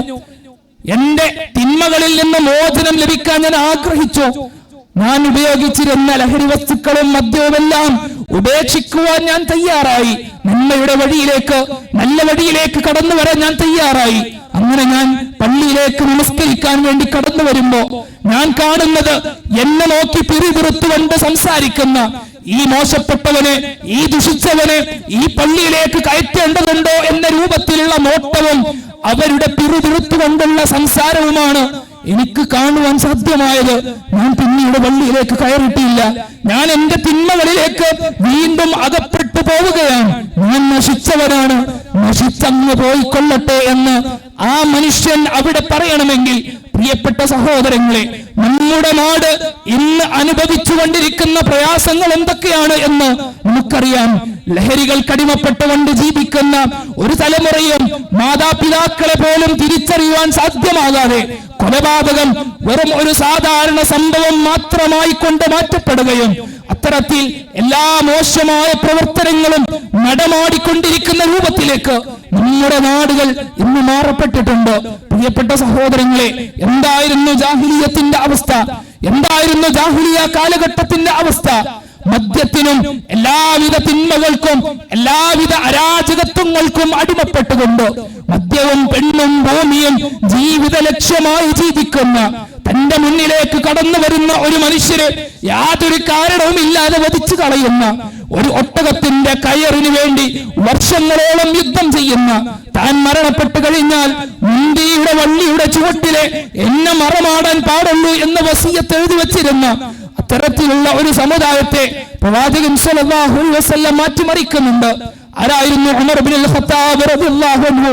ഉക്കാള ചന്തയിലേക്ക് കടന്നു വരുന്ന ഏതൊരു മനുഷ്യനും ഭയത്തോടുകൂടി മാത്രം കണ്ടിരുന്ന കൊടൂര ഹൃദയനായ, യാതൊരു വിധത്തിലുള്ള ദയയുമില്ലാത്ത ഒരു മനുഷ്യൻ പ്രവാചകൻ സ്വല്ലല്ലാഹു അലൈഹി വസല്ലമയെ വധിക്കുവാൻ വേണ്ടി പുറപ്പെടുന്ന ഉമർ ഇബ്നുൽ ഖത്താബ് റളിയല്ലാഹു അൻഹു പ്രവാചകൻ സ്വല്ലല്ലാഹു അലൈഹി വസല്ലം പഠിപ്പിച്ച പരിശുദ്ധ ഖുർആനിന്റെ വചനങ്ങൾ കേൾക്കുകയും അതിൽ നിന്ന് ഇസ്ലാമിനെ മനസ്സിലാക്കുകയും ഇസ്ലാം ഉൾക്കൊണ്ടുകൊണ്ട് ജീവിതം മാറ്റുകയും ചെയ്യുന്നുണ്ട്. പിന്നീട് തന്റെ ഭരണകാലത്ത് ഒരു രാജ്യം ഭരിക്കുന്ന ഭരണാധികാരി ഉമർ ഇബ്നുൽ ഖത്താബ് റളിയല്ലാഹു അൻഹു തന്റെ നമസ്കാരം കഴിഞ്ഞ് പള്ളിയിൽ നിന്ന് ധൃതിയിൽ സ്ഥിരമായി പോകുന്നത് കാണുമ്പോ അബൂ തൽഹ റളിയല്ലാഹു അൻഹു ഉമർ ഇബ്നുൽ ഖത്താബ് റളിയല്ലാഹു അൻഹുവിനെ പിന്തുടർന്നു കൊണ്ടുവരികയാണ്. ഇവിടേക്കാണ് ഖലീഫ പോകുന്നത്. കാണുന്നത് ഒരു ചെറിയ വീടിന്റെ ഉള്ളിലേക്കാണ്. ഖലീഫ തിരിച്ചു പോകുന്നത് വരെ മഹാനായ അബൂ തൽഹ റളിയല്ലാഹു അൻഹു കാത്തു നിൽക്കുന്നുണ്ട്. ഖലീഫ പോയെന്ന് ഉറപ്പുവരുത്തിയതിനു ശേഷം ആ കുടിലിന്റെ അകത്തേക്ക് പ്രവേശിക്കുമ്പോ അബൂ തൽഹാ റളിയല്ലാഹു അൻഹു കാണുന്നത് വൃദ്ധയായ തന്റെ ശരീരം ചലിപ്പിക്കുവാൻ പോലും സാധ്യമാകാതെ നിൽക്കുന്ന ഒരു സ്ത്രീയെയാണ്. ആ ഉമ്മയോട് ചോദിക്കുന്നുണ്ട്, ആരാണ് ഉമ്മ ഇങ്ങോട്ട് സ്ഥിരമായി കടന്നു വരുന്ന വ്യക്തി എന്ന് താങ്കൾക്കറിയുമോ എന്ന് ആ ഉമ്മയോട് മഹാനായ അബൂ തൽഹാ റളിയല്ലാഹു അൻഹു ചോദിക്കുമ്പോ ആ ഉമ്മ നൽകുന്ന മറുപടി, അതാരാണെന്ന് എനിക്കറിയില്ല മോനെ. ആരായാലും എല്ലാ ദിവസവും എന്റെ അരികിൽ കടന്നു വരികയും എന്റെ മലവും മൂത്രവും എന്റെ വിസർജന മാലിന്യങ്ങളെല്ലാം തുടച്ചു നീക്കുകയും എന്നെ വൃത്തിയാക്കുകയും എന്റെ ചുണ്ടിലേക്ക് ഭക്ഷണങ്ങൾ വെച്ച് നൽകുകയും എനിക്കാവശ്യമായ എല്ലാ സഹായങ്ങളും നൽകുകയും ചെയ്യുന്ന ഒരു നല്ലൊരു മനുഷ്യനാണ്. അതാരാണെന്ന് എനിക്കറിയില്ല എന്ന് ആ ഉമ്മ പറയുമ്പോ അബൂ തൽഹാ റളിയല്ലാഹു അൻഹു ചോദിക്കുന്നുണ്ട്, ഓരോ ദിവസവും നിങ്ങളുടെ അരികിൽ വന്ന് നിങ്ങൾക്ക് സഹായം ചെയ്യുന്ന ആ മനുഷ്യൻ ആരാണെന്ന് നിങ്ങൾക്കറിയണോ? റോമയും പേർഷ്യയും ഏതൊരു ഖലീഫയുടെ മുമ്പിലാണോ അടിയറവ് വെച്ചത്, റോമയും പേർഷ്യയും അടക്കി ഭരിക്കുന്ന ഏതൊരു ഉമർ ഇബ്നുൽ ഖത്താബാണോ അതേ ഖലീഫ തന്നെയാണ് നിങ്ങളുടെ പാദസേവ ചെയ്യുവാൻ വേണ്ടി നിങ്ങളുടെ അരികിലേക്ക് കടന്നു വരുന്നത് എന്ന വാർത്ത മഹാനായ അബൂ തൽഹാ റളിയല്ലാഹു അറിയിക്കുമ്പോ പ്രിയപ്പെട്ട സഹോദരങ്ങളെ, ആ ഉമർ ഇബ്നുൽ ഖത്താബ് റളിയല്ലാഹു അൻഹുവിന് അത്രയേറെ മാറ്റങ്ങൾക്ക് കാരണമായത് ഇസ്ലാമിന്റെ സുഹൃതം സൃഷ്ടിക്കുന്ന പ്രവർത്തനമാണ്, ഇസ്ലാമിന്റെ സന്ദേശങ്ങളാണ്. ആരായിരുന്നു ഈ അബൂ തൽഹാ റളിയല്ലാഹു അൻഹു? ഒരു കാലത്ത് മദീനയിലെ മദ്യത്തിന്റെ ഏറ്റവും വലിയ വ്യാപാരിയാണ്. മദീനയിലുള്ള എല്ലാ മദ്യ വ്യാപാരവും നിയന്ത്രിച്ചിരുന്ന ഒരു വലിയ മദ്യത്തിന്റെ കച്ചവടക്കാരനായിരുന്നു അബൂ തൽഹാ റളിയല്ലാഹു അൻഹു. എല്ലാ ആളുകളും എല്ലാ മനുഷ്യരും ആ മദ്യത്തിന് അടിമപ്പെട്ട് ജീവിക്കുമ്പോ ആ സമൂഹത്തെ പരിശുദ്ധ ഖുർആൻ മാറ്റുന്ന ഒരു പരിവർത്തനമുണ്ട്. 3 ഘട്ടങ്ങളായി 3 ഘട്ടങ്ങളിലൂടെ നിങ്ങൾ നമസ്കാരത്തിലേക്ക് ലഹരി ബാധിതരായി കടന്നു വരരുതെന്നും ആ ലഹരി നിങ്ങൾക്ക് ദുഷിച്ചതാണെന്നും നിങ്ങളുടെ ജീവിതത്തെ അത് നശിപ്പിച്ചു കളയുമെന്നും അവസാനമായി ഫഹൽ അൻതും മുൻതഹൂൻ, നിങ്ങൾ ഇനിയും മാറുവാൻ തയ്യാറില്ലേ എന്ന പരിശുദ്ധ ഖുർആനിന്റെ 3 വചനങ്ങളിലൂടെ തന്റെ ചുണ്ടിലേക്ക് അടുപ്പിച്ച മദ്യത്തിന്റെ ചഷകുകൾ വലിച്ചെറിഞ്ഞുകൊണ്ട് മദ്യത്തിന്റെ കൂജകൾ തച്ചു തകർത്തുകൊണ്ട് ഭ്രാന്തമായി തന്റെ കച്ചവട സ്ഥലത്തേക്ക് കയറി വന്ന് തന്റെ ഇതുവരെ താൻ സമ്പാദിച്ചുണ്ടാക്കിയ സകലമാന സമ്പത്തും അടിച്ചു തകർത്തുകൊണ്ട് മദീനയുടെ തെരുവോരങ്ങളിൽ കൂടി മദ്യത്തിന്റെ പുഴകൾ ഒഴുകുമാറ് അത്രയേറെ ഒരു വലിയ മദ്യ നിരോധനം അവിടെ നടന്നു എന്ന് ചരിത്രം പറയുമ്പോ പിന്നീട് ആ മദ്യത്തിന്റെ പുഴകൾ ഒഴുകിയ ഭാഗത്ത് അവിടെ മുളച്ച ഒരു ചെടിയുടെ ഇല ഭക്ഷിച്ച ഒരു ആടിന്റെയോ ഒട്ടകത്തിന്റെയോ പാല് ഞങ്ങൾക്ക് അനുവദനീയമാണോ പ്രവാചകരെ എന്നിവരെ ചോദിക്കുന്ന രൂപത്തിലേക്ക് ഒരു സമൂഹത്തെ മാറ്റിമറിച്ചത് അവർ അകപ്പെട്ട തിന്മകളിൽ തന്നെ അവരെ കുടിയിരുത്തിയത് കൊണ്ടല്ല. പലപ്പോഴും നമ്മുടെ എല്ലാം ജീവിതത്തിൽ നമ്മുടെ പ്രവർത്തനങ്ങളിൽ നാം ചെയ്യുന്ന ഒരു വലിയ തെറ്റാണത്. നമുക്ക് ചുറ്റുമുള്ള ഇത്തരത്തിലുള്ള മദ്യപാനത്തിലും മയക്കുമരുന്നുകൾക്കും അടിമപ്പെട്ട് ജീവിക്കുന്ന മനുഷ്യർ അവരെ കുറ്റവാളികളാക്കി മാത്രം ചിത്രീകരിക്കുകയും അതിൽ നിന്ന് അവർക്കൊരു മോചനമില്ലാത്ത രൂപത്തിലേക്ക് സമൂഹത്തിൽ നിന്ന് നാം അവരെ അകറ്റി നിർത്തുകയും ചെയ്യുന്ന മോശമായ ഒരു പ്രവർത്തനം നാം പലപ്പോഴും നമ്മുടെ ഹൃദയങ്ങളിലും നമുക്ക് ചുറ്റുമുള്ളവരിലും കണ്ടുകൊണ്ടിരിക്കുകയാണ്. അവർ പ്രവർത്തിച്ച തെറ്റുകൾക്കനുസൃതമായി അവർക്ക് അർഹമായ ശിക്ഷകൾ മാത്രമാണ് നാം അവർക്ക് നൽകേണ്ടത്. അവർക്ക് അർഹമായ ശിക്ഷ നൽകണം. അതിനപ്പുറമായി സമൂഹത്തിൽ നിന്ന് പിന്നീട് നല്ല രൂപത്തിലേക്ക് കടന്നു വരുവാൻ, നന്മയുടെ പാതയിലേക്ക് കടന്നു വരാൻ ഒരു അവസരം പോലും നൽകാതെ സദാസമയവും അവരെ ഒരു തെറ്റുകാരായി മാത്രം ചിത്രീകരിക്കുന്ന രൂപത്തിലേക്ക് ഒരിക്കലും തന്നെ നമ്മുടെ ചിന്തകളും പ്രവർത്തനങ്ങളും പോകരുത്. അവർക്ക് തിന്മയെ മനസ്സിലാക്കി കൊടുക്കുകയും നന്മയിലേക്ക് വഴി തെളിയിച്ചു കൊടുക്കുകയുമാണ് ചെയ്യേണ്ടത്. പലപ്പോഴും ഇസ്ലാമിക വിരോധികളായിട്ടുള്ള ആളുകൾ പോലും അവകാശപ്പെടുന്ന, അവർ സമ്മതിക്കുന്ന ഒരു സത്യമുണ്ട്. എന്തുകൊണ്ടാണ് മുസ്ലിങ്ങൾ അവരുടെ വിശ്വാസത്തിൽ നിന്നും പുറത്തു പോകാത്തത്? അത് സ്വർഗം കൊണ്ടുള്ള ആഗ്രഹങ്ങൾ കൊണ്ട് മാത്രമല്ല, അതിലപ്പുറമായി നരകശിക്ഷയെ ഭയപ്പെടുന്നത് കൊണ്ടാണ്. ശിക്ഷയെ ഭയപ്പെടുന്നത് കൊണ്ടാണ് മുസ്ലിം ഉമ്മത്ത് അവരുടെ വിശ്വാസത്തിൽ നിന്ന് പുറത്തു പോകാത്തത് എന്ന് നിരീശ്വരവാദികളായ ആളുകൾ പോലും സമ്മതിക്കുമ്പോ പ്രിയപ്പെട്ട സഹോദരങ്ങളെ, ആ ശിക്ഷകളെ കുറിച്ചുള്ള മുന്നറിയിപ്പുകളാണ് നമുക്ക് നൽകാനുള്ളത്. നമ്മുടെ കൂട്ടത്തിൽ നമുക്കിടയിൽ ഈ ഓർമ്മപ്പെടുത്തിയതുപോലെ തിന്മകളിൽ അകപ്പെട്ടുകൊണ്ട് ജീവിക്കുന്ന, ലഹരികൾക്ക് അടിമപ്പെട്ടുകൊണ്ട് ജീവിക്കുന്ന സഹോദരങ്ങൾക്ക് അതിന്റെ ഭവിഷ്യത്തുക്കളെ മനസ്സിലാക്കി കൊടുക്കുക. ആ തിന്മകൾക്ക് ലഭിക്കുന്ന ഈ ലോകത്തും നാളെ പരലോകത്തും ലഭിക്കുന്ന ശിക്ഷകളെ കുറിച്ച് ബോധനം നൽകുക. ആ രൂപത്തിൽ നന്മയിലേക്ക് ക്ഷണിച്ചുകൊണ്ട് നല്ല രൂപത്തിലേക്ക് നന്മയുടെ പാതയിലേക്ക് അവരെ നയിക്കുവാൻ നമുക്ക് കാരണമാകേണ്ടതുണ്ട്. അത്തരത്തിലാണ് നമ്മുടെ ഹൃദയങ്ങളെ നാം പരിവർത്തിക്കേണ്ടത്. അത്തരത്തിൽ നല്ല ഹൃദയങ്ങൾക്കുടമകളായി ജീവിക്കുന്ന ഭാഗ്യവാന്മാരിൽ നമ്മേവരെയും ഉൾപ്പെടുത്തി അനുഗ്രഹിക്കുമാറാകട്ടെ. ഒരുപാട് പ്രവർത്തനങ്ങൾ ഞങ്ങൾ പ്രവർത്തിച്ചിട്ടുണ്ട്. നമ്മുടെ എല്ലാ പ്രവർത്തനങ്ങളും സ്വാലിഹായ കർമ്മങ്ങളായി ഞങ്ങളിൽ നിന്ന് സ്വീകരിക്കണം റഹ്മാനെ. ഞങ്ങളിൽ നിന്ന് വന്നുപോയ എല്ലാ തെറ്റുകുറ്റങ്ങളും നിന്റെ മഹത്തായ അനുഗ്രഹം കൊണ്ട് നമുക്ക് നീ പുറത്തു മാപ്പാക്കി തരണം റഹ്മാനെ. ഞങ്ങളിൽ നിന്നും മരണപ്പെട്ടു പോയ ഞങ്ങളുടെ പ്രിയപ്പെട്ട ആളുകൾ, ഞങ്ങളുടെ മാതാപിതാക്കൾ, ബന്ധുമിത്രാദികൾ, ഗുരുനാഥന്മാർ, അവരെയും നിങ്ങളെയും നിന്റെ ജന്നാത്തുൽ ഫിർദൗസിൽ നീ ഒരുമിച്ച് കൂട്ടി അനുഗ്രഹിക്കണം റഹ്മാനെ. ربنا تقبل منا إنك أنت السميع العليم.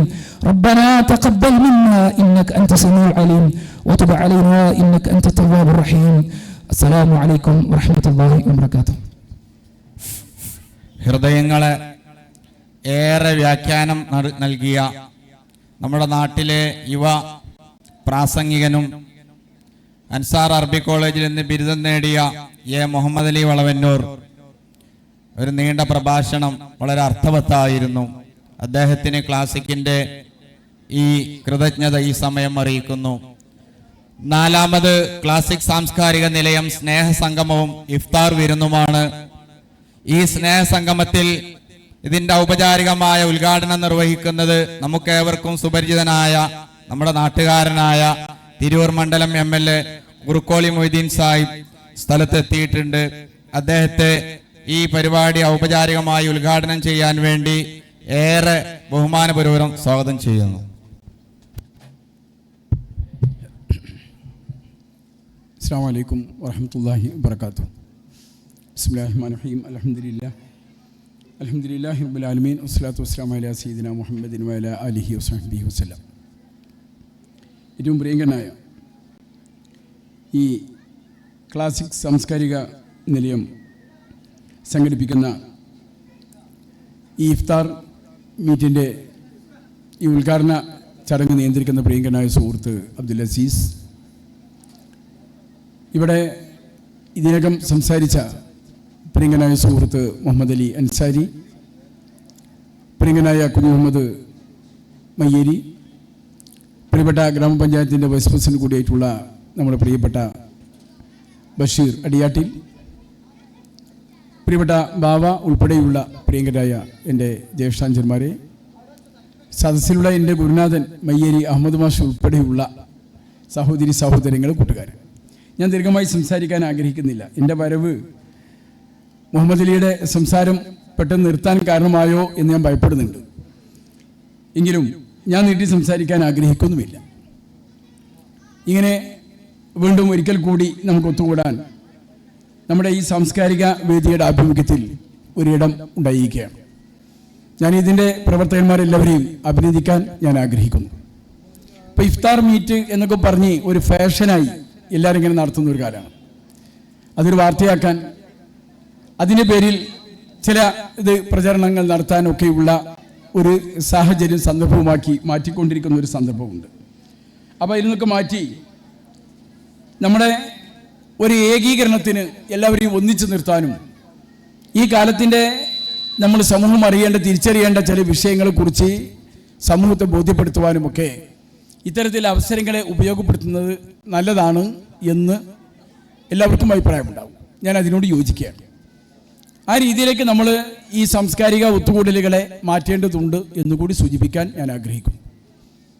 ഇവിടെ നമുക്കറിയാം, ഇപ്പോൾ ഇന്ന് നാട്ടിലെ ഏറ്റവും വലിയ ഒരു എല്ലാവരെയും വേദനിപ്പിക്കുന്ന ഒരു വലിയ സംഭവത്തെക്കുറിച്ച് പറയുന്നത് കേട്ടുകൊണ്ടാണ് ഞാൻ ഇങ്ങോട്ട് വന്നത്. ലഹരി ഉപയോഗം. അള്ളാഹുവിൻ്റെ അപാരമായ അനുഗ്രഹം കൊണ്ട് സമ്പത്തും സൗകര്യങ്ങളും നമുക്കൊക്കെ കൂടിയിട്ടുണ്ട്. എത്ര ഇല്ല നിങ്ങൾ പറഞ്ഞാലും ഉണ്ട്. വൈജ്ഞാനികമായി വലിയ വളർച്ച ഉണ്ടായിട്ടുണ്ട്. ഇസ്ലാമികമായും അറിവ് ഉണ്ടായിട്ടുണ്ട്. മറ്റുള്ള രീതിയിലുള്ള അറിവുകൾ നമുക്ക് ഉണ്ടാക്കാൻ കഴിഞ്ഞിട്ടുണ്ട്.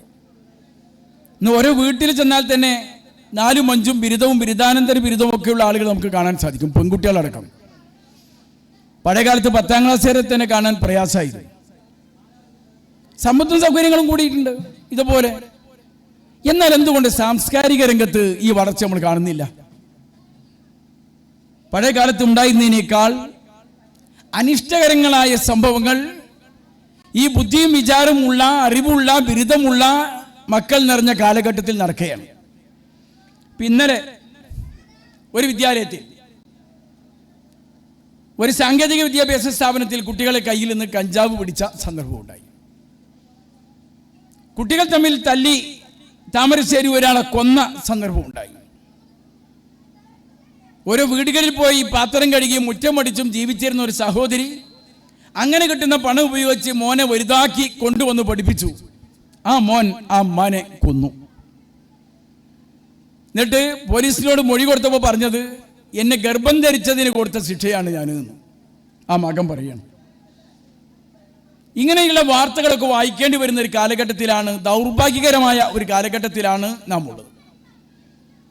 അതുകൊണ്ട് എന്തിൻ്റെ നമ്മൾ നേടിയ വിജ്ഞാനത്തിനും നമ്മൾ നേടിയ സമ്പത്തിനും എന്തോ ഒന്നിൻ്റെ കുറവില്ലേ? ആ കുറവിനെ നമ്മൾ അന്വേഷിച്ച് കണ്ടെത്തണം, അത് പരിഹരിക്കണം. അതിൻ്റെ മൂല്യത്തിൻ്റെ കുറവ് ഉണ്ടായിട്ടുണ്ട് എന്നാണ് എനിക്ക് പറയാനുള്ളത്. സമ്പത്തിൽ ബർക്കത്ത് ചെയ്യാൻ നമ്മൾ ദുആ ചെയ്യണം. അറിവിനും അത് വേണം. ബർക്കത്തില്ലാത്ത അറിവും ബർക്കത്തില്ലാത്ത സമ്പത്തും നമുക്ക് ഉപകരിക്കില്ല. അത് മാലോകരെ ഇങ്ങനെ ധരിപ്പിക്കാൻ, ലോകമാന്യത്തിന് ഉപയോഗിക്കാൻ ആ സമ്പത്ത് അങ്ങനെ ഉപയോഗപ്പെടുള്ളൂ. അതുകൊണ്ട് ഈ സമ്പത്തും ഈ വിജ്ഞാനവും ഒക്കെ നമുക്ക് നാളെ തണലേകണം, നാളത്തെ ജീവിതത്തിൽ. അതിന് പര്യാപ്തമായ രീതിയിലേക്ക് നമ്മളെ കുട്ടികളെ, വരും തലമുറകളെ നമുക്ക് ഉയർത്തിക്കൊണ്ടുവരേണ്ടതുണ്ട്. ഞാൻ നീട്ടി സംസാരിക്കുന്നില്ല. ഇനി ഇവിടെ നമ്മുടെ CI ഇവിടെ വന്ന് പ്രസംഗിക്കാൻ ഉണ്ട്, അദ്ദേഹം ഇപ്പോൾ എത്തിച്ചേരും. അതുകൊണ്ട് ഞാൻ എൻ്റെ സംസാരം ചുരുക്കുകയാണ്. ഇപ്പോൾ 11 വയസ്സ് പ്രായമുള്ളൊരു കുട്ടി, ഒരു പെൺകുട്ടി മയക്കുമരുന്ന് വിതരണം ചെയ്യുന്നതുമായി ബന്ധപ്പെട്ട് കുട്ടി പോലീസ് പിടിച്ചു. സംശയം തോന്നിയപ്പോൾ അന്വേഷിച്ച് ചെന്നപ്പോഴാണ് ഇത് മയക്കുമരുന്നാണ് കുട്ടി വിതരണം ചെയ്തതെന്ന് മനസ്സിലായത്. ആ കുഞ്ഞിൻ്റെ കയ്യിൽ അത് കൊടുത്തത് ആരാന്നുള്ളത് പോലീസ് വെളിപ്പെടുത്തിയിട്ടില്ല. ചിലപ്പോൾ സ്വന്തം വീട്ടിൽ നിന്ന് തന്നെ ആരെയും കൊടുത്തതാണോ, ബന്ധുവോ അയൽവാസിയോ പരിചയക്കാരോ ആരോ കൊടുത്തെന്നില്ല, നമുക്കറിയില്ല. അപ്പം ഈ ലോബി ഇങ്ങനെ കുഞ്ഞുങ്ങളെപ്പോലും ഉപയോഗിച്ചു കൊണ്ടിരിക്കുന്ന ഒരു സന്ദർഭമാണ്. ഇതുകൊണ്ടുള്ള നേട്ടം എന്താണ്? അവർക്ക് ഒന്നത് ലാഭകരമായി വിതരണം ചെയ്യാൻ കഴിയുന്നു, ആരെ ശല്യവുമില്ല.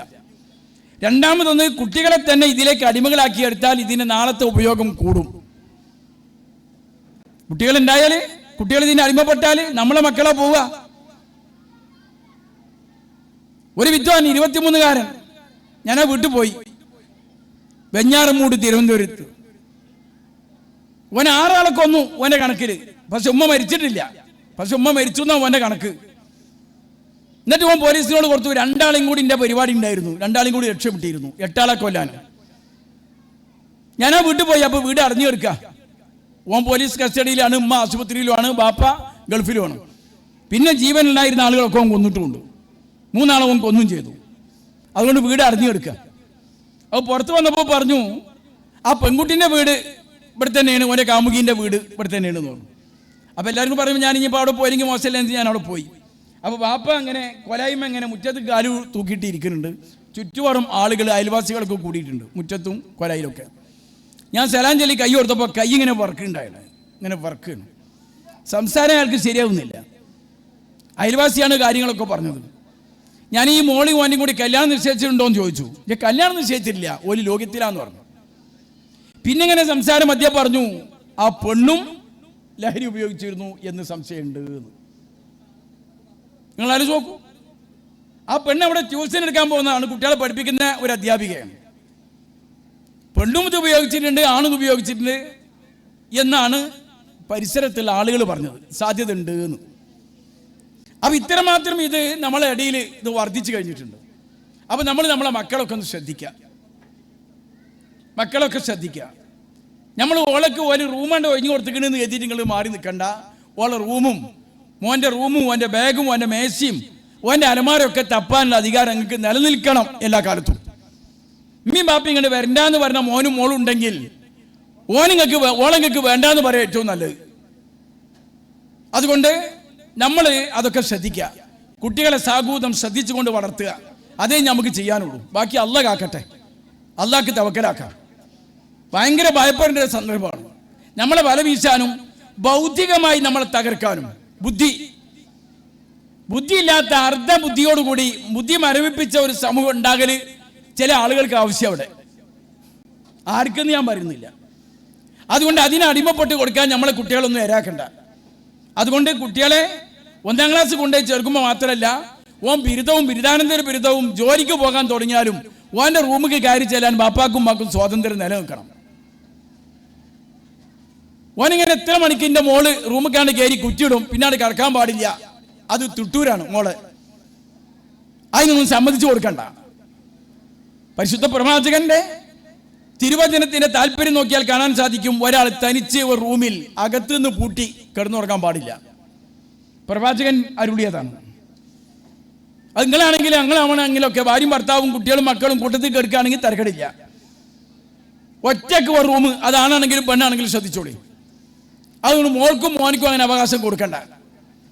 അപ്പൊ അതുകൊണ്ട് നിങ്ങൾക്ക് എപ്പോഴും കയറി ചെല്ലാൻ പറ്റണം. ആ രീതിയിലായിരിക്കണം കുട്ടികളെ നോക്കേണ്ടത് എന്ന് എനിക്ക് പറയാനുള്ളൂ. ഞാൻ കൂടുതലൊന്നും പറയുന്നില്ല. ഈ പരിശുദ്ധ റമദാനിന്റെ എല്ലാ അനുഗ്രഹങ്ങളും ലഭിക്കുന്ന കൂട്ടത്തിൽ അള്ളാഹു നമ്മൾ ഉൾപ്പെടുത്തട്ടെ. വാഹിർ ദഅ്വാനാ അനിൽ ഹംദുലില്ലാഹി റബ്ബിൽ ആലമീൻ. അസ്സലാമു അലൈക്കും വറഹ്മത്തുള്ളാഹി വബറകാതുഹു. നന്ദി. കാലിക പ്രസക്തമായ വിഷയങ്ങളെയും മതധാർമ്മിക വിഷയങ്ങളെയും കൂട്ടിക്കെട്ടിയ MLAക്ക് അഭിനന്ദനം. MLA 30 കൊല്ലക്കാലം പ്രവാസ ലോകത്ത് ഫാർമസിസ്റ്റായി ജോലി ചെയ്ത് ജോലിയിൽ നിന്നും വിരമിച്ച് നാട്ടിലേക്ക് എത്തിയ മയ്യേരി അലി സാഹിബിനുള്ള ക്ലാസിക് സാംസ്കാരിക നിലയത്തിന്റെ സമ്മാനം MLA അദ്ദേഹത്തിന് കൈമാറുന്നു. അത് സ്വീകരിക്കാൻ വേണ്ടി മയ്യേരി അലി സാഹിബിനെയും നൽകാൻ വേണ്ടി ബഹുമാനപ്പെട്ട MLAയെയും ക്ഷണിച്ചുകൊള്ളുന്നു.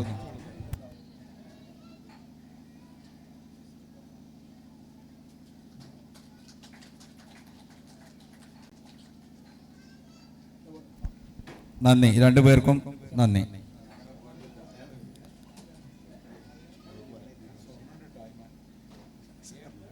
അടുത്തതായി ആശംസാ പ്രസംഗം കൽപ്പകഞ്ചേരി പഞ്ചായത്ത് വൈസ് പ്രസിഡന്റും നമ്മുടെ വാർഡ് മെമ്പറുമായ അടിയാട്ടിൽ ബഷീർ സാഹിബിനെ ഏറെ വിനയപൂർവ്വം സ്വാഗതം ചെയ്യുന്നു. അസ്സലാമു അലൈക്കും. ബഹുമാനപ്പെട്ട ഈ ചടങ്ങിൻ്റെ അധ്യക്ഷൻ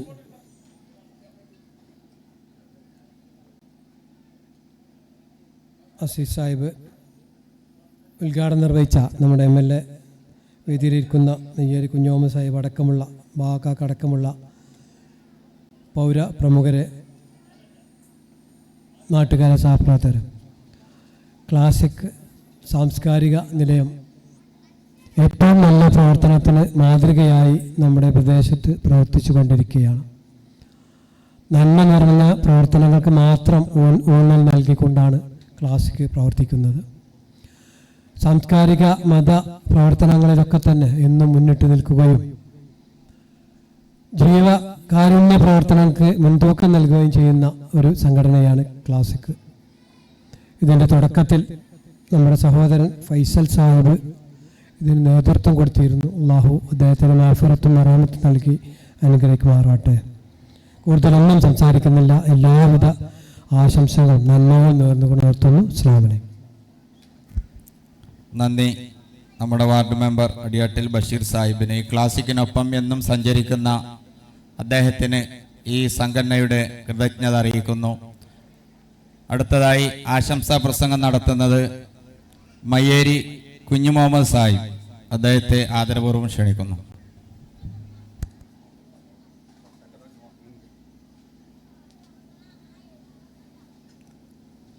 വേദിയിലുള്ള പൗരപ്രമുഖരെ, സദസ്സിലുള്ള സഹോദരന്മാരെ, അസ്സലാമു അലൈക്കും. ഒരു സംസാരത്തിന് പ്രസക്തിയില്ല. സമയം 6:15 ഒരു 10-15 മിനിറ്റ് കഴിഞ്ഞാൽ നോമ്പറക്കാൻ സമയമാവും. ഇവിടെ സംസാരിച്ച മുഹമ്മദ് അൻസാരിൻ്റെ വാക്കുള്ള അവസാന വാക്കും കുറുക്കോളി നമ്മൾ പറഞ്ഞ കാര്യങ്ങളും നമ്മുടെ ശ്രദ്ധയിൽ വേണം. അത് വളരെ ഗൗരവമായി നമ്മുടെ സമൂഹം ചിന്തിക്കേണ്ടതാണ്. എൻ്റെ നാട്ടിലില്ല, എൻ്റെ വീട്ടിലില്ല എന്ന് പറഞ്ഞിട്ട് കാര്യമില്ല. ഏത് സമയത്തും നമ്മുടെ വീട്ടിലും നമ്മുടെ വാട്ടിലും സുലഭമാകാൻ സാധ്യതയുള്ളതാണ് മയക്കുമരുന്ന്. ഇന്നലെ മിനിഞ്ഞാന്ന് വന്ന സർവേ പ്രകാരം മയക്കുമരുന്ന് ഉപയോഗിക്കുന്ന കുട്ടികളിൽ ഭൂരിഭാഗവും 10ാം ക്ലാസ്സിന് താഴെയാണെന്നാണ്. 10ാം ക്ലാസ്സിൻ്റെ താഴെ പഠിക്കുന്ന കുട്ടികളാണ് കൂടുതലും മയക്കുമരുന്ന് ഉപയോഗിക്കുന്നത്. 75%. 25% മാത്രമാണ് അതിന് മേലെ ക്ലാസ്സിൽ പഠിക്കുന്ന കുട്ടികൾ ഉപയോഗിക്കുന്നത്. അവരെയാണ് ഇതിന് മറയാക്കി ഇതിൻ്റെ ബിസിനസ്സുകാർ ഉപയോഗിച്ചുകൊണ്ടിരിക്കുന്നത്. അപ്പോൾ ഒന്നുമല്ലാത്ത കുട്ടി, ആ കുട്ടി സ്കൂൾക്ക് പോയി തിരിച്ചു വരുമ്പോൾ പക്ഷേ അവൻ മയക്കുമരുന്നിൻ്റെ വാഹകനായിട്ടുണ്ടാവാം, ഒരാഴ്ച കഴിയുമ്പോൾ അതിൻ്റെ അടിമയായി മാറിയിട്ടുണ്ടാവാം. എൻ്റെ കുട്ടി അങ്ങനെ ആവില്ല നമ്മൾ ഒരിക്കലും പ്രതീക്ഷിക്കാൻ പാടില്ല. നമ്മൾ കുട്ടികളെ മനസ്സിലാക്കിക്കൊണ്ടേയിരിക്കണം. കുട്ടികൾ മാത്രമല്ല, ചെറുപ്പക്കാരെയും. മയക്കുമരുന്നും അതുപോലെയുള്ള അതിൽ മാരകമായ മയക്കുമരുന്നുകളൊക്കെ ഉണ്ട്. ഇപ്പോൾ MDMA അതാണ്, മാരകമാണ്. ഒരിക്കൽ ഉപയോഗിച്ചാൽ പിന്നെ ഉപയോഗിക്കാതിരിക്കാൻ കഴിയാത്ത സാധനമാണത്. അതൊക്കെ വിലപിടിപ്പുള്ള കച്ചവട തന്ത്രത്തിൻ്റെ ഭാഗമായിട്ടാണ് ഇവർ ഉൾപ്പെടുത്തുന്നത്. അപ്പോൾ അത് നമ്മുടെ സമൂഹത്തിൽ നമ്മുടെ ശ്രദ്ധ വേണം. ചെറുപ്പക്കാർ പ്രത്യേകിച്ച് ശ്രദ്ധ വേണം. ചെറുപ്പക്കാർ അതുപോലുള്ള മറ്റ് മയക്കുമരുന്നുകൾ ഉപയോഗിക്കുന്ന ആൾക്കാർ നമ്മുടെ കൂട്ടത്തിലുണ്ടാവാം. അതിൽ നിന്നൊക്കെ വേറിട്ട് നിന്നില്ലെങ്കിൽ ഒരു സമൂഹം നശിക്കാൻ അത് മാത്രം മതി. എല്ലാ കുറ്റകൃത്യങ്ങളുടെയും താക്കോലാണ് മയക്കുമരുന്ന്. നമ്മളെ ബോധം നമുക്ക് ഉണ്ടാവണം. എല്ലാവരും ആ കാര്യത്തിൽ ശ്രദ്ധ വേണമെന്ന് അപേക്ഷിച്ചുകൊണ്ട് ഞാൻ എൻ്റെ വാക്കുകൾ അവസാനിപ്പിക്കുന്നു. നന്ദി. അസ്സലാമു അലൈക്കും. ഈ ക്ലാസിക്കിനെയും ഈ മഹല്ല് കമ്മിറ്റിയെയും ഈ നാട്ടുകാരെയും കോർത്തിണക്കാൻ പ്രസക്തമായ വാക്കുകളും പ്രവർത്തനവും നൽകിയ മയ്യേരി കുഞ്ഞാമത് സാഹിബിനെ കൃതജ്ഞത അറിയിക്കുന്നു. അടുത്തതായി എന്നും ക്ലാസിക്കിൻ്റെ നാടിയും എല്ലാമായി പ്രവർത്തിച്ചു കൊണ്ടിരിക്കുന്ന മയ്യേരി കുഞ്ഞുമൊയ്തീൻ സാഹിബിനെ 2 വാക്ക് ആശംസകൾ അർപ്പിക്കാൻ വേണ്ടി ഏറെ വിനയപൂർവ്വം സ്വാഗതം ചെയ്യുന്നു.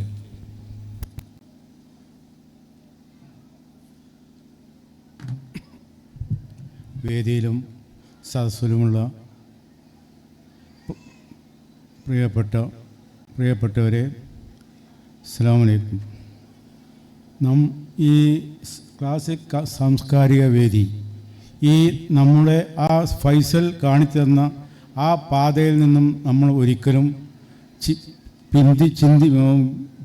ചിതറിപ്പോകാൻ പാടില്ല. കാരണം അദ്ദേഹം യാതൊരു രാഷ്ട്രീയമോ യാതൊരു മതപരമായിട്ടുള്ള ഏത് സുന്നിയായി, മുജാഹിദായി, ജമാഅത്തായി, ഈ ലീഗായി, CPM ആയി, കോൺഗ്രസ്സായി യാതൊരു വ്യത്യാസവും ഫൈസൽ കാണിച്ചിട്ടുണ്ടായില്ല. നമ്മൾ അതിന് ഈ സാംസ്കാരിക വേദി പാറപ്പുറത്ത് പല സംഘടനകളുണ്ട്. മുസ്ലിം ലീഗിൻ്റെ സംഘടന ഉണ്ട്, CPM-ൻ്റെ സംഘടനകൾ എല്ലാം ഉണ്ട്. അതിനൊക്കെ വിഭിന്നമായിട്ട് ചിന്തിച്ചിട്ട് മാത്രമാണ് ഈ ഫൈസൽ ഈ ക്ലബ്ബ് രൂപീകരിച്ചിട്ടുള്ളത്. അപ്പോൾ അതിൽ നിന്ന് നമ്മൾ മാറാൻ പാടില്ല. അതെല്ലാവർക്കും ഓർമ്മ വേണം. അസ്സലാമു അലൈക്കും വറഹ്മത്തുള്ളാഹി വബറകാതുഹു. നന്ദി. ക്ലാസിക്കിൻ്റെ കൂടെ എന്നും വലങ്കൈയായി സഞ്ചരിക്കുന്ന ഒടുവത്ത് ബാബ സാഹിബിന് കൃതജ്ഞത അറിയിക്കുന്നു. CI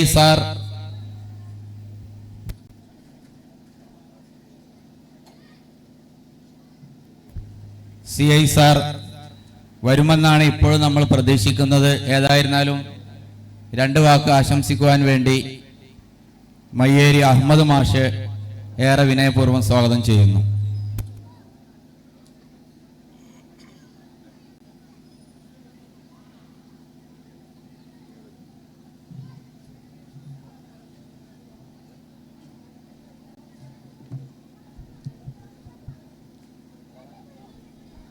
വേദിയിലും സദസ്സിലും ഇരിക്കുന്ന എൻ്റെ സഹോദരന്മാരെ, അസ്സലാമു അലൈക്കും.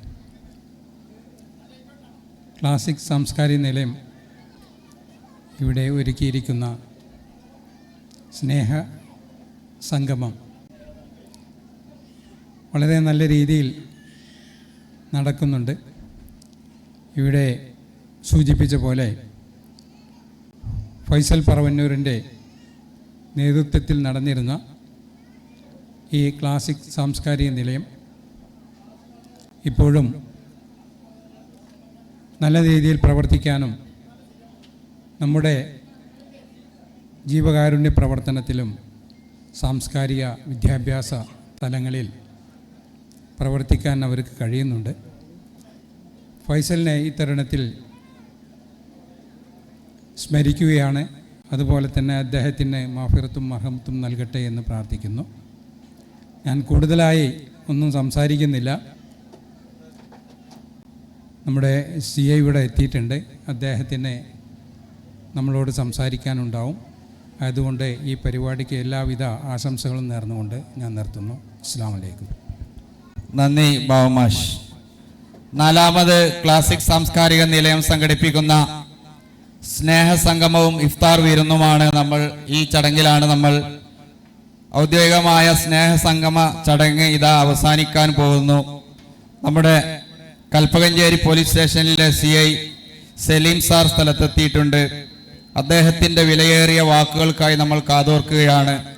പരിസരവും ചുറ്റുപാടും ഏറെ മലീമസമായ മയക്കുമരുന്നിനാൽ നമ്മുടെ യുവത്വം വഴിതെറ്റിപ്പോകുന്ന ഈ കാലഘട്ടത്തിൽ ഏറെ മാതൃകാപരമായി ഈ കിഴക്കേപ്പാറിലെ യുവാക്കളും ഈ ക്ലാസിക് സാംസ്കാരിക നിലയവും പ്രവർത്തിച്ചു കൊണ്ടിരിക്കുന്നത് ഏറെ ശ്ലാഘനീയമാണ്.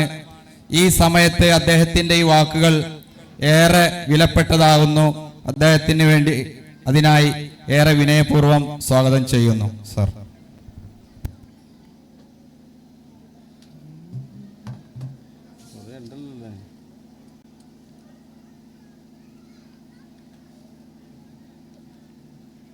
എല്ലാവർക്കും നമസ്കാരം.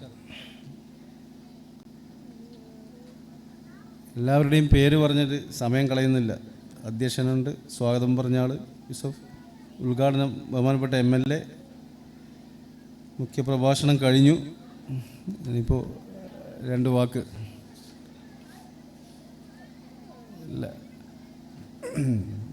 എല്ലാവരും ഇപ്പോൾ ചർച്ച ചെയ്യുന്ന പ്രധാനപ്പെട്ട വിഷയമാണല്ലോ ലഹരി. ഓരോ സമയത്തും ഓരോ ടോപ്പിക്ക് ഇങ്ങനെ കിട്ടിക്കൊണ്ടിരിക്കും. ഒരു കാലത്ത് പട്ടികൾ കടിക്കുന്നു എന്നും പറഞ്ഞപ്പം മൊത്തത്തിൽ ചാനലും കാര്യങ്ങളൊക്കെ അതിൻ്റെ പുറകിലായിരുന്നു. ഇപ്പോൾ ലഹരി, പക്ഷേ ഇതൊരു സത്യമായ കാര്യമാണെന്നുള്ള കാര്യം ഇപ്പോഴാണ് ജനങ്ങൾക്ക് മൊത്തം മനസ്സിലാവുന്നത്. ബാപ്പമാർക്കും ഉമ്മമാർക്കും അധ്യാപകർക്കും പോലീസിന് പോലും ഇത്രയും ഭയങ്കരമായിട്ടുള്ള ഒരു ലഹരിയുടെ കേന്ദ്രമാണ് നമ്മുടെ നാട് എന്ന് ഇപ്പോഴാണ് ശരിക്കും ഒരു തിരിച്ചറിവുണ്ടാവുന്നത്. വേദിയിലുള്ളവരൊന്നും എനിക്ക് പ്രത്യേകിച്ച് അറിയാത്തതുകൊണ്ടാണ് എല്ലാവരെയും അഭിസംബോധന ചെയ്യാത്തത്. ഇന്ന് 2-3 ഇഫ്താർ വിരുന്നാണ് ഇന്ന് ക്ഷണം. അപ്പോൾ ഇന്നത്തെ ഇഫ്താർ ഇവിടെ ആക്കാമെന്ന് വിചാരിച്ചു. ഇത് കഴിഞ്ഞിട്ട് വേണം മറ്റ് സ്ഥലങ്ങളിലേക്ക് പോകാൻ. ഇതിൽ ഈ ലഹരിയുടെ കാര്യം പറയുമ്പോൾ ഡെയിലി ഞങ്ങൾക്ക് ഒരു 4-5 ജോലിയൊക്കെ മിനിമം ഒരു 4-5 ജോലിയൊക്കെ തരും. ഇന്ന് ചെയ്തു തീർക്കേണ്ട ഒരു ജോലിയുണ്ട്. ഇത് ഉദ്ഘാടനം കഴിഞ്ഞ് പോയതിന് ശേഷം ഒരു സ്ഥലത്ത് പോയി ലഹരിക്ക് ഒരു റെയ്ഡ് നടത്താനുണ്ട്. ഞങ്ങളെല്ലാവരും ഇങ്ങനെ അതാണ് ഈ മഫ്തിയിലൊക്കെ ഇങ്ങനെ വന്നിരിക്കുന്നത്. ഇത് കഴിഞ്ഞിട്ട് വേണം പോകാൻ. അപ്പോൾ ഇതൊക്കെ തരുന്നത് ഞങ്ങളല്ല, എവിടെയാണ് പോകേണ്ടതെന്ന് തീരുമാനിക്കുന്നത് ഞങ്ങളല്ല. ഏകദേശം തിരുവനന്തപുരത്ത് നിന്നാണ് തരുന്നത്. അതായത് കൽപ്പകഞ്ചേരി പോലീസ് സ്റ്റേഷനിൽ എവിടെയാണ് ലഹരി വിൽക്കുന്നത്, ആരാണ് വിൽക്കുന്നത് എന്ന് ഞാൻ അറിയുന്നതിന് മുന്നേ തിരുവനന്തപുരത്ത് നിന്നാണ് ആ ലിസ്റ്റ് അയച്ചു തരുന്നത്. പട്ടണക്കാവിലെ ഇന്ന ആൾ ലഹരി കടത്തുമായി ബന്ധമുള്ള ആളാണ്, അല്ലെങ്കിൽ കടുങ്ങാത്തുകുണ്ടിൽ ഇന്ന സ്ഥലത്ത് വാടക കോട്ടേഴ്സിൽ താമസിക്കുന്ന ഇന്ന ആൾ ലഹരി കടത്തുമായി ബന്ധമുള്ള ആളാണ്. അപ്പോൾ വ്യാപകമായിട്ട് ലഹരി കണ്ടെത്തുന്നതിന് വേണ്ടിയിട്ട് ഇൻ്റലിജൻസ് ഡിപ്പാർട്ട്മെൻറ്റും മറ്റുമൊക്കെ ഇറങ്ങിയിട്ടുണ്ടെന്നുള്ളതിനുള്ള ഒരു ഉദാഹരണമാണ് ഇപ്പോൾ പറഞ്ഞത്. തിരുവനന്തപുരത്തിരിക്കുന്ന ഹെഡ് ക്വാർട്ടേഴ്സിൽ നിന്ന് ഒരാളുടെ പേരും പറഞ്ഞിട്ട് ഇവിടെ ഒരാൾ ലഹരി വിൽക്കുമെന്ന് പറയുമ്പോൾ കേരളത്തിൽ എത്ര പോലീസ് സ്റ്റേഷനുണ്ട്, എത്ര സ്ഥലങ്ങളുണ്ട്? ഈ പട്ടണക്കാവും കടുങ്ങാത്തുകൊണ്ടൊക്കെ അവർക്ക് അറിയണമെങ്കിൽ ഇവിടുന്ന് റിപ്പോർട്ട് പോകുന്നത് കൊണ്ടാണ്. അപ്പോൾ നമുക്ക് ഒളിച്ച് കളിക്കാനൊന്നും പറ്റത്തില്ല, പോയേ പറ്റൂ. ഇവർ പറയുന്ന ഈ സ്ഥലത്ത് പോയി ഇന്ന് റെയ്ഡ് ചെയ്ത് അതിൻ്റെ റിസൾട്ട് വൈകുന്നേരം 9 മണിയാകുമ്പോൾ മെയിലായിട്ട് അയച്ചു കൊടുക്കണം. എന്ത് ചെയ്തു, എന്തെങ്കിലും കിട്ടിയോ, എന്തായാലും. അപ്പോൾ അതിൻ്റെ ഫലമായിട്ട് കഴിഞ്ഞ ഒരാഴ്ചയായിട്ട് ഏകദേശം ഇപ്പോൾ 8ഓളം കേസായി കൽപ്പകഞ്ചേരിയിൽ. അവിടെ പോയിട്ട് ഒരു വീട്ടിൽ പോയിട്ട് റെയ്ഡൊക്കെ നടത്തി കാര്യങ്ങളെല്ലാം നോക്കിയപ്പം കുറേ സാധനങ്ങളൊക്കെ കിട്ടി, കഞ്ചാവൊക്കെ കിട്ടി. അപ്പോഴാണ് അറിയുന്നത് തൊട്ടുഭാഗത്തുള്ള എല്ലാവരും ഇവൻ ഇങ്ങനെയുള്ള ഒരാളാണോ, എപ്പോഴും പള്ളിയിൽ കാണാം, എപ്പോഴും റോഡിൽ കാണാം, ഭയങ്കര ഡീസൻ്റാണ്, ഇയാൾ ഇങ്ങനെയുള്ള ഒരാളാണെന്ന് ഇപ്പോഴാണ് മനസ്സിലാവുന്നത്. അതായത് ഇയാളെ അറിയില്ല. നാട്ടിൽ എല്ലാവർക്കും നല്ല സുപരിചിതനാണ്, എപ്പോഴും പള്ളിയിൽ പോകുന്നവനാണ്, എന്ത് ആവശ്യത്തിനും വരുന്നതാണ്. വീട്ടിൽ പോയപ്പോഴേക്ക് MDMA ഉപയോഗിക്കുന്ന ഉപകരണങ്ങൾ മൊത്തമുണ്ട്, കഞ്ചാവിൻ്റെ 2-3 പാക്കറ്റ് ഉണ്ട്, അങ്ങനെ അതിൻ്റേതായിട്ടുള്ള അനുബന്ധമായിട്ടുള്ള ഒരുപാട് സാധനങ്ങളുണ്ട്. ഇതെല്ലാം പിടിച്ചു കൊണ്ടുവന്നതിന് ശേഷമാണ് അപ്പോൾ നാട്ടുകാരെല്ലാം കൂടിയപ്പോൾ അവരുടെ മുന്നിൽ വെച്ച് ഇതെല്ലാം കാണിച്ചു കൊടുത്തപ്പോൾ അവർക്ക് ബോധ്യമായത് ഇതിങ്ങനെയാണെന്ന്. കാണിച്ചു കൊടുത്തില്ലേ ചിലപ്പം അതിൽ പകുതി പേര് വിശ്വസിക്കത്തുമില്ല, പോലീസ് വെറുതെ പറയുന്നതെന്ന് പറയും. അപ്പോൾ ഇതിൻ്റെ ഒരു വിപത്തെന്ന് പറഞ്ഞു കഴിഞ്ഞാൽ ഈ ലഹരി കച്ചവടക്കാരുടെ ഏറ്റവും ഈസി ആക്സസ് എന്നാണ് പറയുന്നത്. ഏറ്റവും പെട്ടെന്ന് എത്തിപ്പെടാൻ പറ്റുന്നത് എങ്ങോട്ടാണോ അങ്ങനെയല്ലേ നമ്മൾ തിരൂരിൽ നിന്ന് ഇപ്പോൾ കടുങ്ങാത്തുകൊണ്ടേക്ക് വരുമ്പം ഷോർട്ട് വേ ഉണ്ടോ, ഷോർട്ട് കട്ട് ഉണ്ടോ എന്ന് ചോദിക്കും അല്ലേ. ഇതിലെ കൂടെ പോയാൽ എളുപ്പമുണ്ട്, ഒരു 2 കിലോമീറ്റർ ലാഭമുണ്ടെന്ന് പറയും. ഇതിലെ കൂടെ പോയാൽ എളുപ്പമുണ്ടെന്ന് പറയും. അതിനാണ് ഈസി വേ എന്ന് പറയുന്നത്. അവരുടെ ഈസി റൂട്ടെന്ന് പറയുന്നത് ഈ കുട്ടികളാണ്. ഒരു 8ാം ക്ലാസ് 9ാം ക്ലാസ് 10ാം ക്ലാസ് പഠിക്കുന്ന കുട്ടികളാണ് അവരുടെ ഈസി ടാർഗറ്റ്. അത് പെട്ടെന്ന് നടക്കും. നമുക്കിപ്പോൾ ഒരു മുതിർന്ന ഒരാൾ 5000 ചോദിക്കുന്ന സമയത്ത് ഒരു കുട്ടിക്കാണെങ്കിൽ ഒരു 300 രൂപ കൊടുത്തു കഴിഞ്ഞാൽ അവനത് ഭയങ്കര പൈസയായിരിക്കും, 5000-ത്തിനേക്കാളും വലിയ വിലയായിരിക്കും. നേരെ മറിച്ച് ഒരു 30 വയസ്സുള്ള ഒരാൾ പറയും അത് ഞാൻ കൊണ്ടു കൊടുക്കണമെങ്കിൽ എനിക്ക് 5000 രൂപ വേണം. പക്ഷേ ഒരു 9ാം ക്ലാസ്സിലെ കുട്ടിക്കാണെങ്കിൽ ഒരു 300 രൂപ കൊടുക്കുമ്പോഴേ അവൻ പറയും ഓ വലിയ കാര്യമായി, അവനെ പിടിക്കുകയും ചെയ്യില്ല, പോലീസ് പിടിക്കുകയും ചെയ്യില്ല. അപ്പോൾ അങ്ങനെയാണ് ഈ കുട്ടികളിലേക്ക് ഇത് പെട്ടെന്ന് കടന്നു ചെല്ലുന്നത്. ഇപ്പോൾ കഴിഞ്ഞ ആഴ്ച നമ്മളെ തൊട്ടടുത്ത സ്കൂളിൽ ഒരു 3 പ്രൊജക്ടർ മോഷണം പോയി. എൻ്റെ ക്ലാസ് റൂം പഠിക്കുന്ന പ്രൊജക്ടർ എല്ലാവർക്കും അറിയാവുന്ന കാര്യമായിരിക്കും. പോയി സർക്കാരിൻ്റെ സാധനമല്ലേ, കേസെടുത്തു മോഷണത്തിന്. കാര്യമായിട്ടൊരു അന്വേഷണം നടത്തിയപ്പോഴേക്ക് മോഷ്ടിച്ചത് ആ സ്കൂളിലെ 9ാം ക്ലാസ്സിലെ പിള്ളേരാണ്. ഒരു 10 കുട്ടികൾ. അമ്മമാരെ ചോദ്യം ചെയ്തപ്പോൾ സമ്മതിച്ചു ഇത് ഞങ്ങളെ എടുത്തതെന്ന്. പോയി പരിശോധിച്ചപ്പോഴേക്കും വീട്ടിലുണ്ട് സാധനം. അപ്പോൾ ഇത് മോഷ്ടിച്ചിട്ട് ഇത് എന്താ ചെയ്യേണ്ടതെന്ന് അറിയില്ല, മോഷ്ടിക്കാനേ അറിയൂ. ഇത് എവിടെ കൊടുക്കണമെന്നോ ഇത് വിൽക്കേണ്ടത് എവിടെയാണെന്നോ അത് ഐഡിയ ഇല്ല. കൂടുതലായിട്ട് പിന്നെ ഒത്തിരി ചോദിക്കാനും പോയില്ല. അപ്പോൾ ലഹരി എന്ന് പറയുന്നത് കിട്ടണമെങ്കിൽ പൈസ കൊടുക്കണം. ആദ്യം വെറുതെ കൊടുക്കും കുട്ടികൾക്ക്, ആദ്യം വിളിച്ചോ കുഴപ്പമില്ല നീ പൈസ ഒന്നും തരണ്ടെന്ന് പറയും. പിന്നീട് ഇത് ആവശ്യമാകുമ്പോൾ പതുക്കെ ഉമ്മയുടെ കയ്യിലെ മോതിരം, വള, പിന്നെ മാല പൊട്ടിക്കൽ ഇതിലേക്കങ്ങ് കിടക്കും.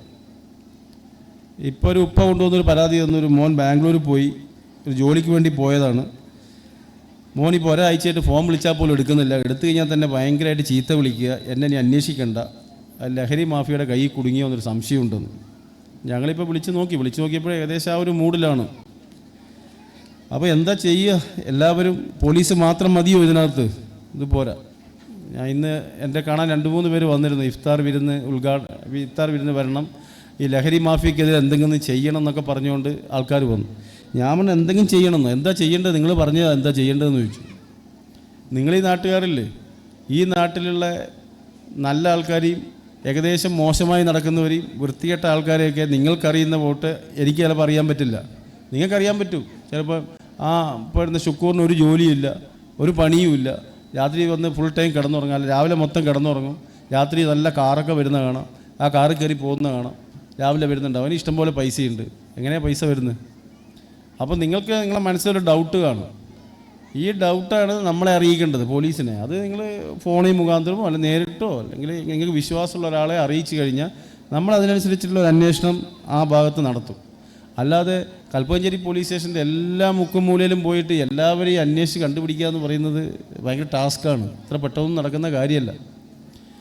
അപ്പോൾ ഇപ്പോൾ നാട്ടിലുകാർ സത്യം പറഞ്ഞു കഴിഞ്ഞാൽ ഇപ്പോൾ എല്ലാ നാട്ടിലും നല്ല രീതിയിലുള്ള റെസ്പോൺസ് ഉണ്ട്. പട്ടണക്കാവായാലും ശരി, രണ്ടത്താണിയായാലും ശരി, എവിടെ ആയാലും ഇപ്പം നല്ലൊരു കൂട്ടായ്മ ഉണ്ടാക്കിയിട്ടുണ്ട്. ചെറുപ്പക്കാരുമുണ്ട്, അതിനകത്ത് മുതിർന്നവരുമുണ്ട്, നല്ല ഇൻഫർമേഷൻ കിട്ടുന്നുണ്ട് ഇപ്പോൾ. അതുകൊണ്ട് തന്നെ പല സ്ഥലത്തും പിടിക്കാൻ പറ്റുന്നില്ലെങ്കിലും ആ സ്ഥലത്ത് പോയിട്ട് അത് കട്ട് ചെയ്യാൻ പറ്റുന്നുണ്ട്.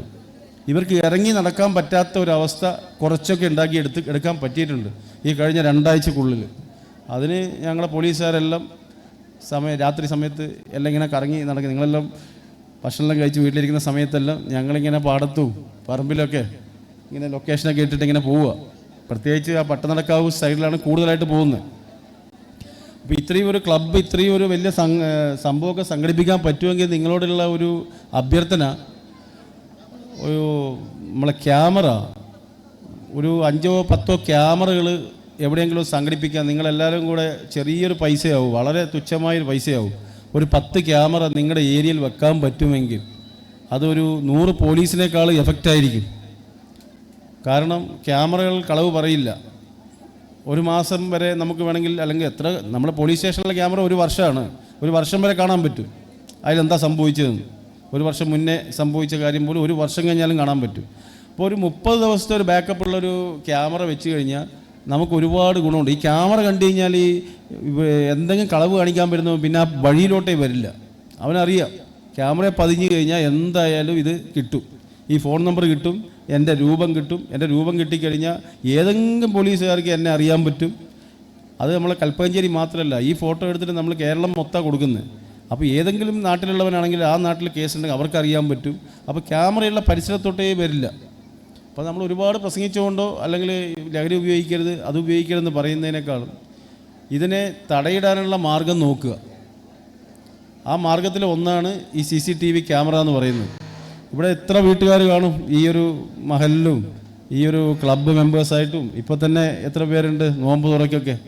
അപ്പോൾ വളരെ തുച്ഛമായൊരു പൈസ എടുത്തിട്ട് എത്രയും പെട്ടെന്ന് അടുത്തതാവണ്ട ഒരു 5 മാസത്തിനുള്ളിൽ തന്നെ നിങ്ങൾ CCTV ക്യാമറ വെക്കുമെന്ന് ഞാൻ പ്രതീക്ഷിച്ചോട്ടെ. ഈ ഇരിങ്ങാവൂര് ഇപ്പോൾ ഒരു 16 ക്യാമറ വെച്ചിരുന്നു, അറിയോ? ഇരിങ്ങാവൂര് കഴിഞ്ഞ 2 ആഴ്ച മുന്നേ ഞാൻ പോയി ഉദ്ഘാടനം ചെയ്തതാണ്. 16 ക്യാമറയുണ്ട്. 16 ക്യാമറ നല്ല സ്ട്രോങ് ക്യാമറ, നൈറ്റ് വിഷൻ ക്യാമറയാണ്. അപ്പോൾ അതിൻ്റെ മോണിറ്റർ നല്ലൊരു സ്ഥലത്ത് വെച്ച് കഴിഞ്ഞാൽ നമുക്ക് എന്തെങ്കിലും സംഭവിച്ചാൽ നമുക്ക് ആകെയുള്ള ഒരു കച്ചിത്തുരുമ്പാണ് ആ സംഗതി. അത് പിടിക്കാൻ പറ്റും. ഒരു 90% അതിനകത്ത് കുടുങ്ങാതെ പോകത്തില്ല ഒരു കള്ളനും. കാരണം രാത്രി ലഹരിയൊക്കെ അടിച്ചിട്ട് വരുന്നവരാണ്. അവർ ക്യാമറയൊന്നും ആ സമയത്ത് നോക്കുകയും ചെയ്യില്ല. ചിലപ്പോൾ മുകളിലും കറക്റ്റായിട്ട് ഫേസ് അതിനകത്ത് കിട്ടും. അതുകൊണ്ട് എത്രയും പെട്ടെന്ന് CCTV ക്യാമറ വെക്കുക എന്നുള്ളത് ക്ലബ്ബ് ഭാരവാഹികളോട് അഭ്യർത്ഥിക്കുകയാണ്. രണ്ടാമത് 6:35 ഇത് തുറക്കാൻ പോവാണ്, നോമ്പ് തുറക്കാൻ പോവാണ്. നമ്മളും ക്ഷീണിതരാണ്, എന്നാലും കുഴപ്പമില്ല. ഇനിയും ഇത്തരത്തിലുള്ള നല്ല നല്ല കാര്യങ്ങൾ നടക്കട്ടെ. ലഹരിയെക്കുറിച്ചൊക്കെ നമുക്ക് പിന്നീട് സംസാരിക്കാം. ജീവിതം തന്നെയാണ് ലഹരി. അത് പിള്ളേർക്ക് മനസ്സിലാവണമെങ്കിൽ കുറച്ച് സമയമെടുക്കും. പിന്നെ ഒരു കാര്യം പറഞ്ഞ് നിർത്തുകയാണ്. രാത്രി തറാവീ നിസ്കാരത്തിന് പോകുന്ന പല കുട്ടികളും പല സ്ഥലത്തും കൂട്ടം കൂടി നിൽക്കുന്നതായിട്ട് കാണുന്നുണ്ട്. മുതിർന്നവരെല്ലാം പള്ളി നിസ്കരിക്കും. ഇത് യശ കഴിഞ്ഞ പാടെ ഇവരൊരു കൂട്ടമായിട്ട് ഇറങ്ങിയിട്ട് ഒരു സ്ഥലത്ത് വന്ന് തമ്പടിക്കുകയാണ്. വഴിതെറ്റിപ്പോവാൻ 1-2 ദിവസം മതി. 1-2 ദിവസം മതി ഒരു കൂട്ടുകെട്ട് ഒരു കൂട്ടത്തിനെ തന്നെ വഴിതെറ്റിക്കാൻ. അതുകൊണ്ട് ആ കാര്യത്തിൽ പള്ളി പ്രസിഡൻ്റ് ആയാലും ശരി, സെക്രട്ടറി ആയാലും ശരി, ഒരു നേരത്തെ തറാവി നിസ്കരിച്ചില്ലെങ്കിൽ ഈ പിള്ളേരുടെ കാര്യത്തിൽ ഒന്ന് ഇറങ്ങിയിട്ട് ഇവരെവിടെ പോകുന്നു, ആരെങ്കിലായിട്ട് ചെയ്യുന്നുണ്ടോ എന്നുള്ള കാര്യം വളരെ വ്യക്തമായിട്ട് നിങ്ങളൊന്ന് ശ്രദ്ധിച്ചാൽ നല്ലതായിരിക്കുമെന്ന് പറഞ്ഞുകൊണ്ട് തൽക്കാലം നിർത്തുന്നു. Thank you. നന്ദി സർ. നിങ്ങൾ വിലപ്പെട്ട വാക്കുകൾ, ക്യാമറ സ്ഥാപിക്കാനുള്ള നിങ്ങളുടെ എളിയ ഉപദേശവും ഞങ്ങൾ പരമാവധി ശ്രമിക്കാമെന്ന് വാക്ക് തരുന്നു. അടുത്തതായി ഈ പരിപാടിക്ക് നന്ദി പ്രകടനത്തിനായി ക്ലാസിക് സാരഥി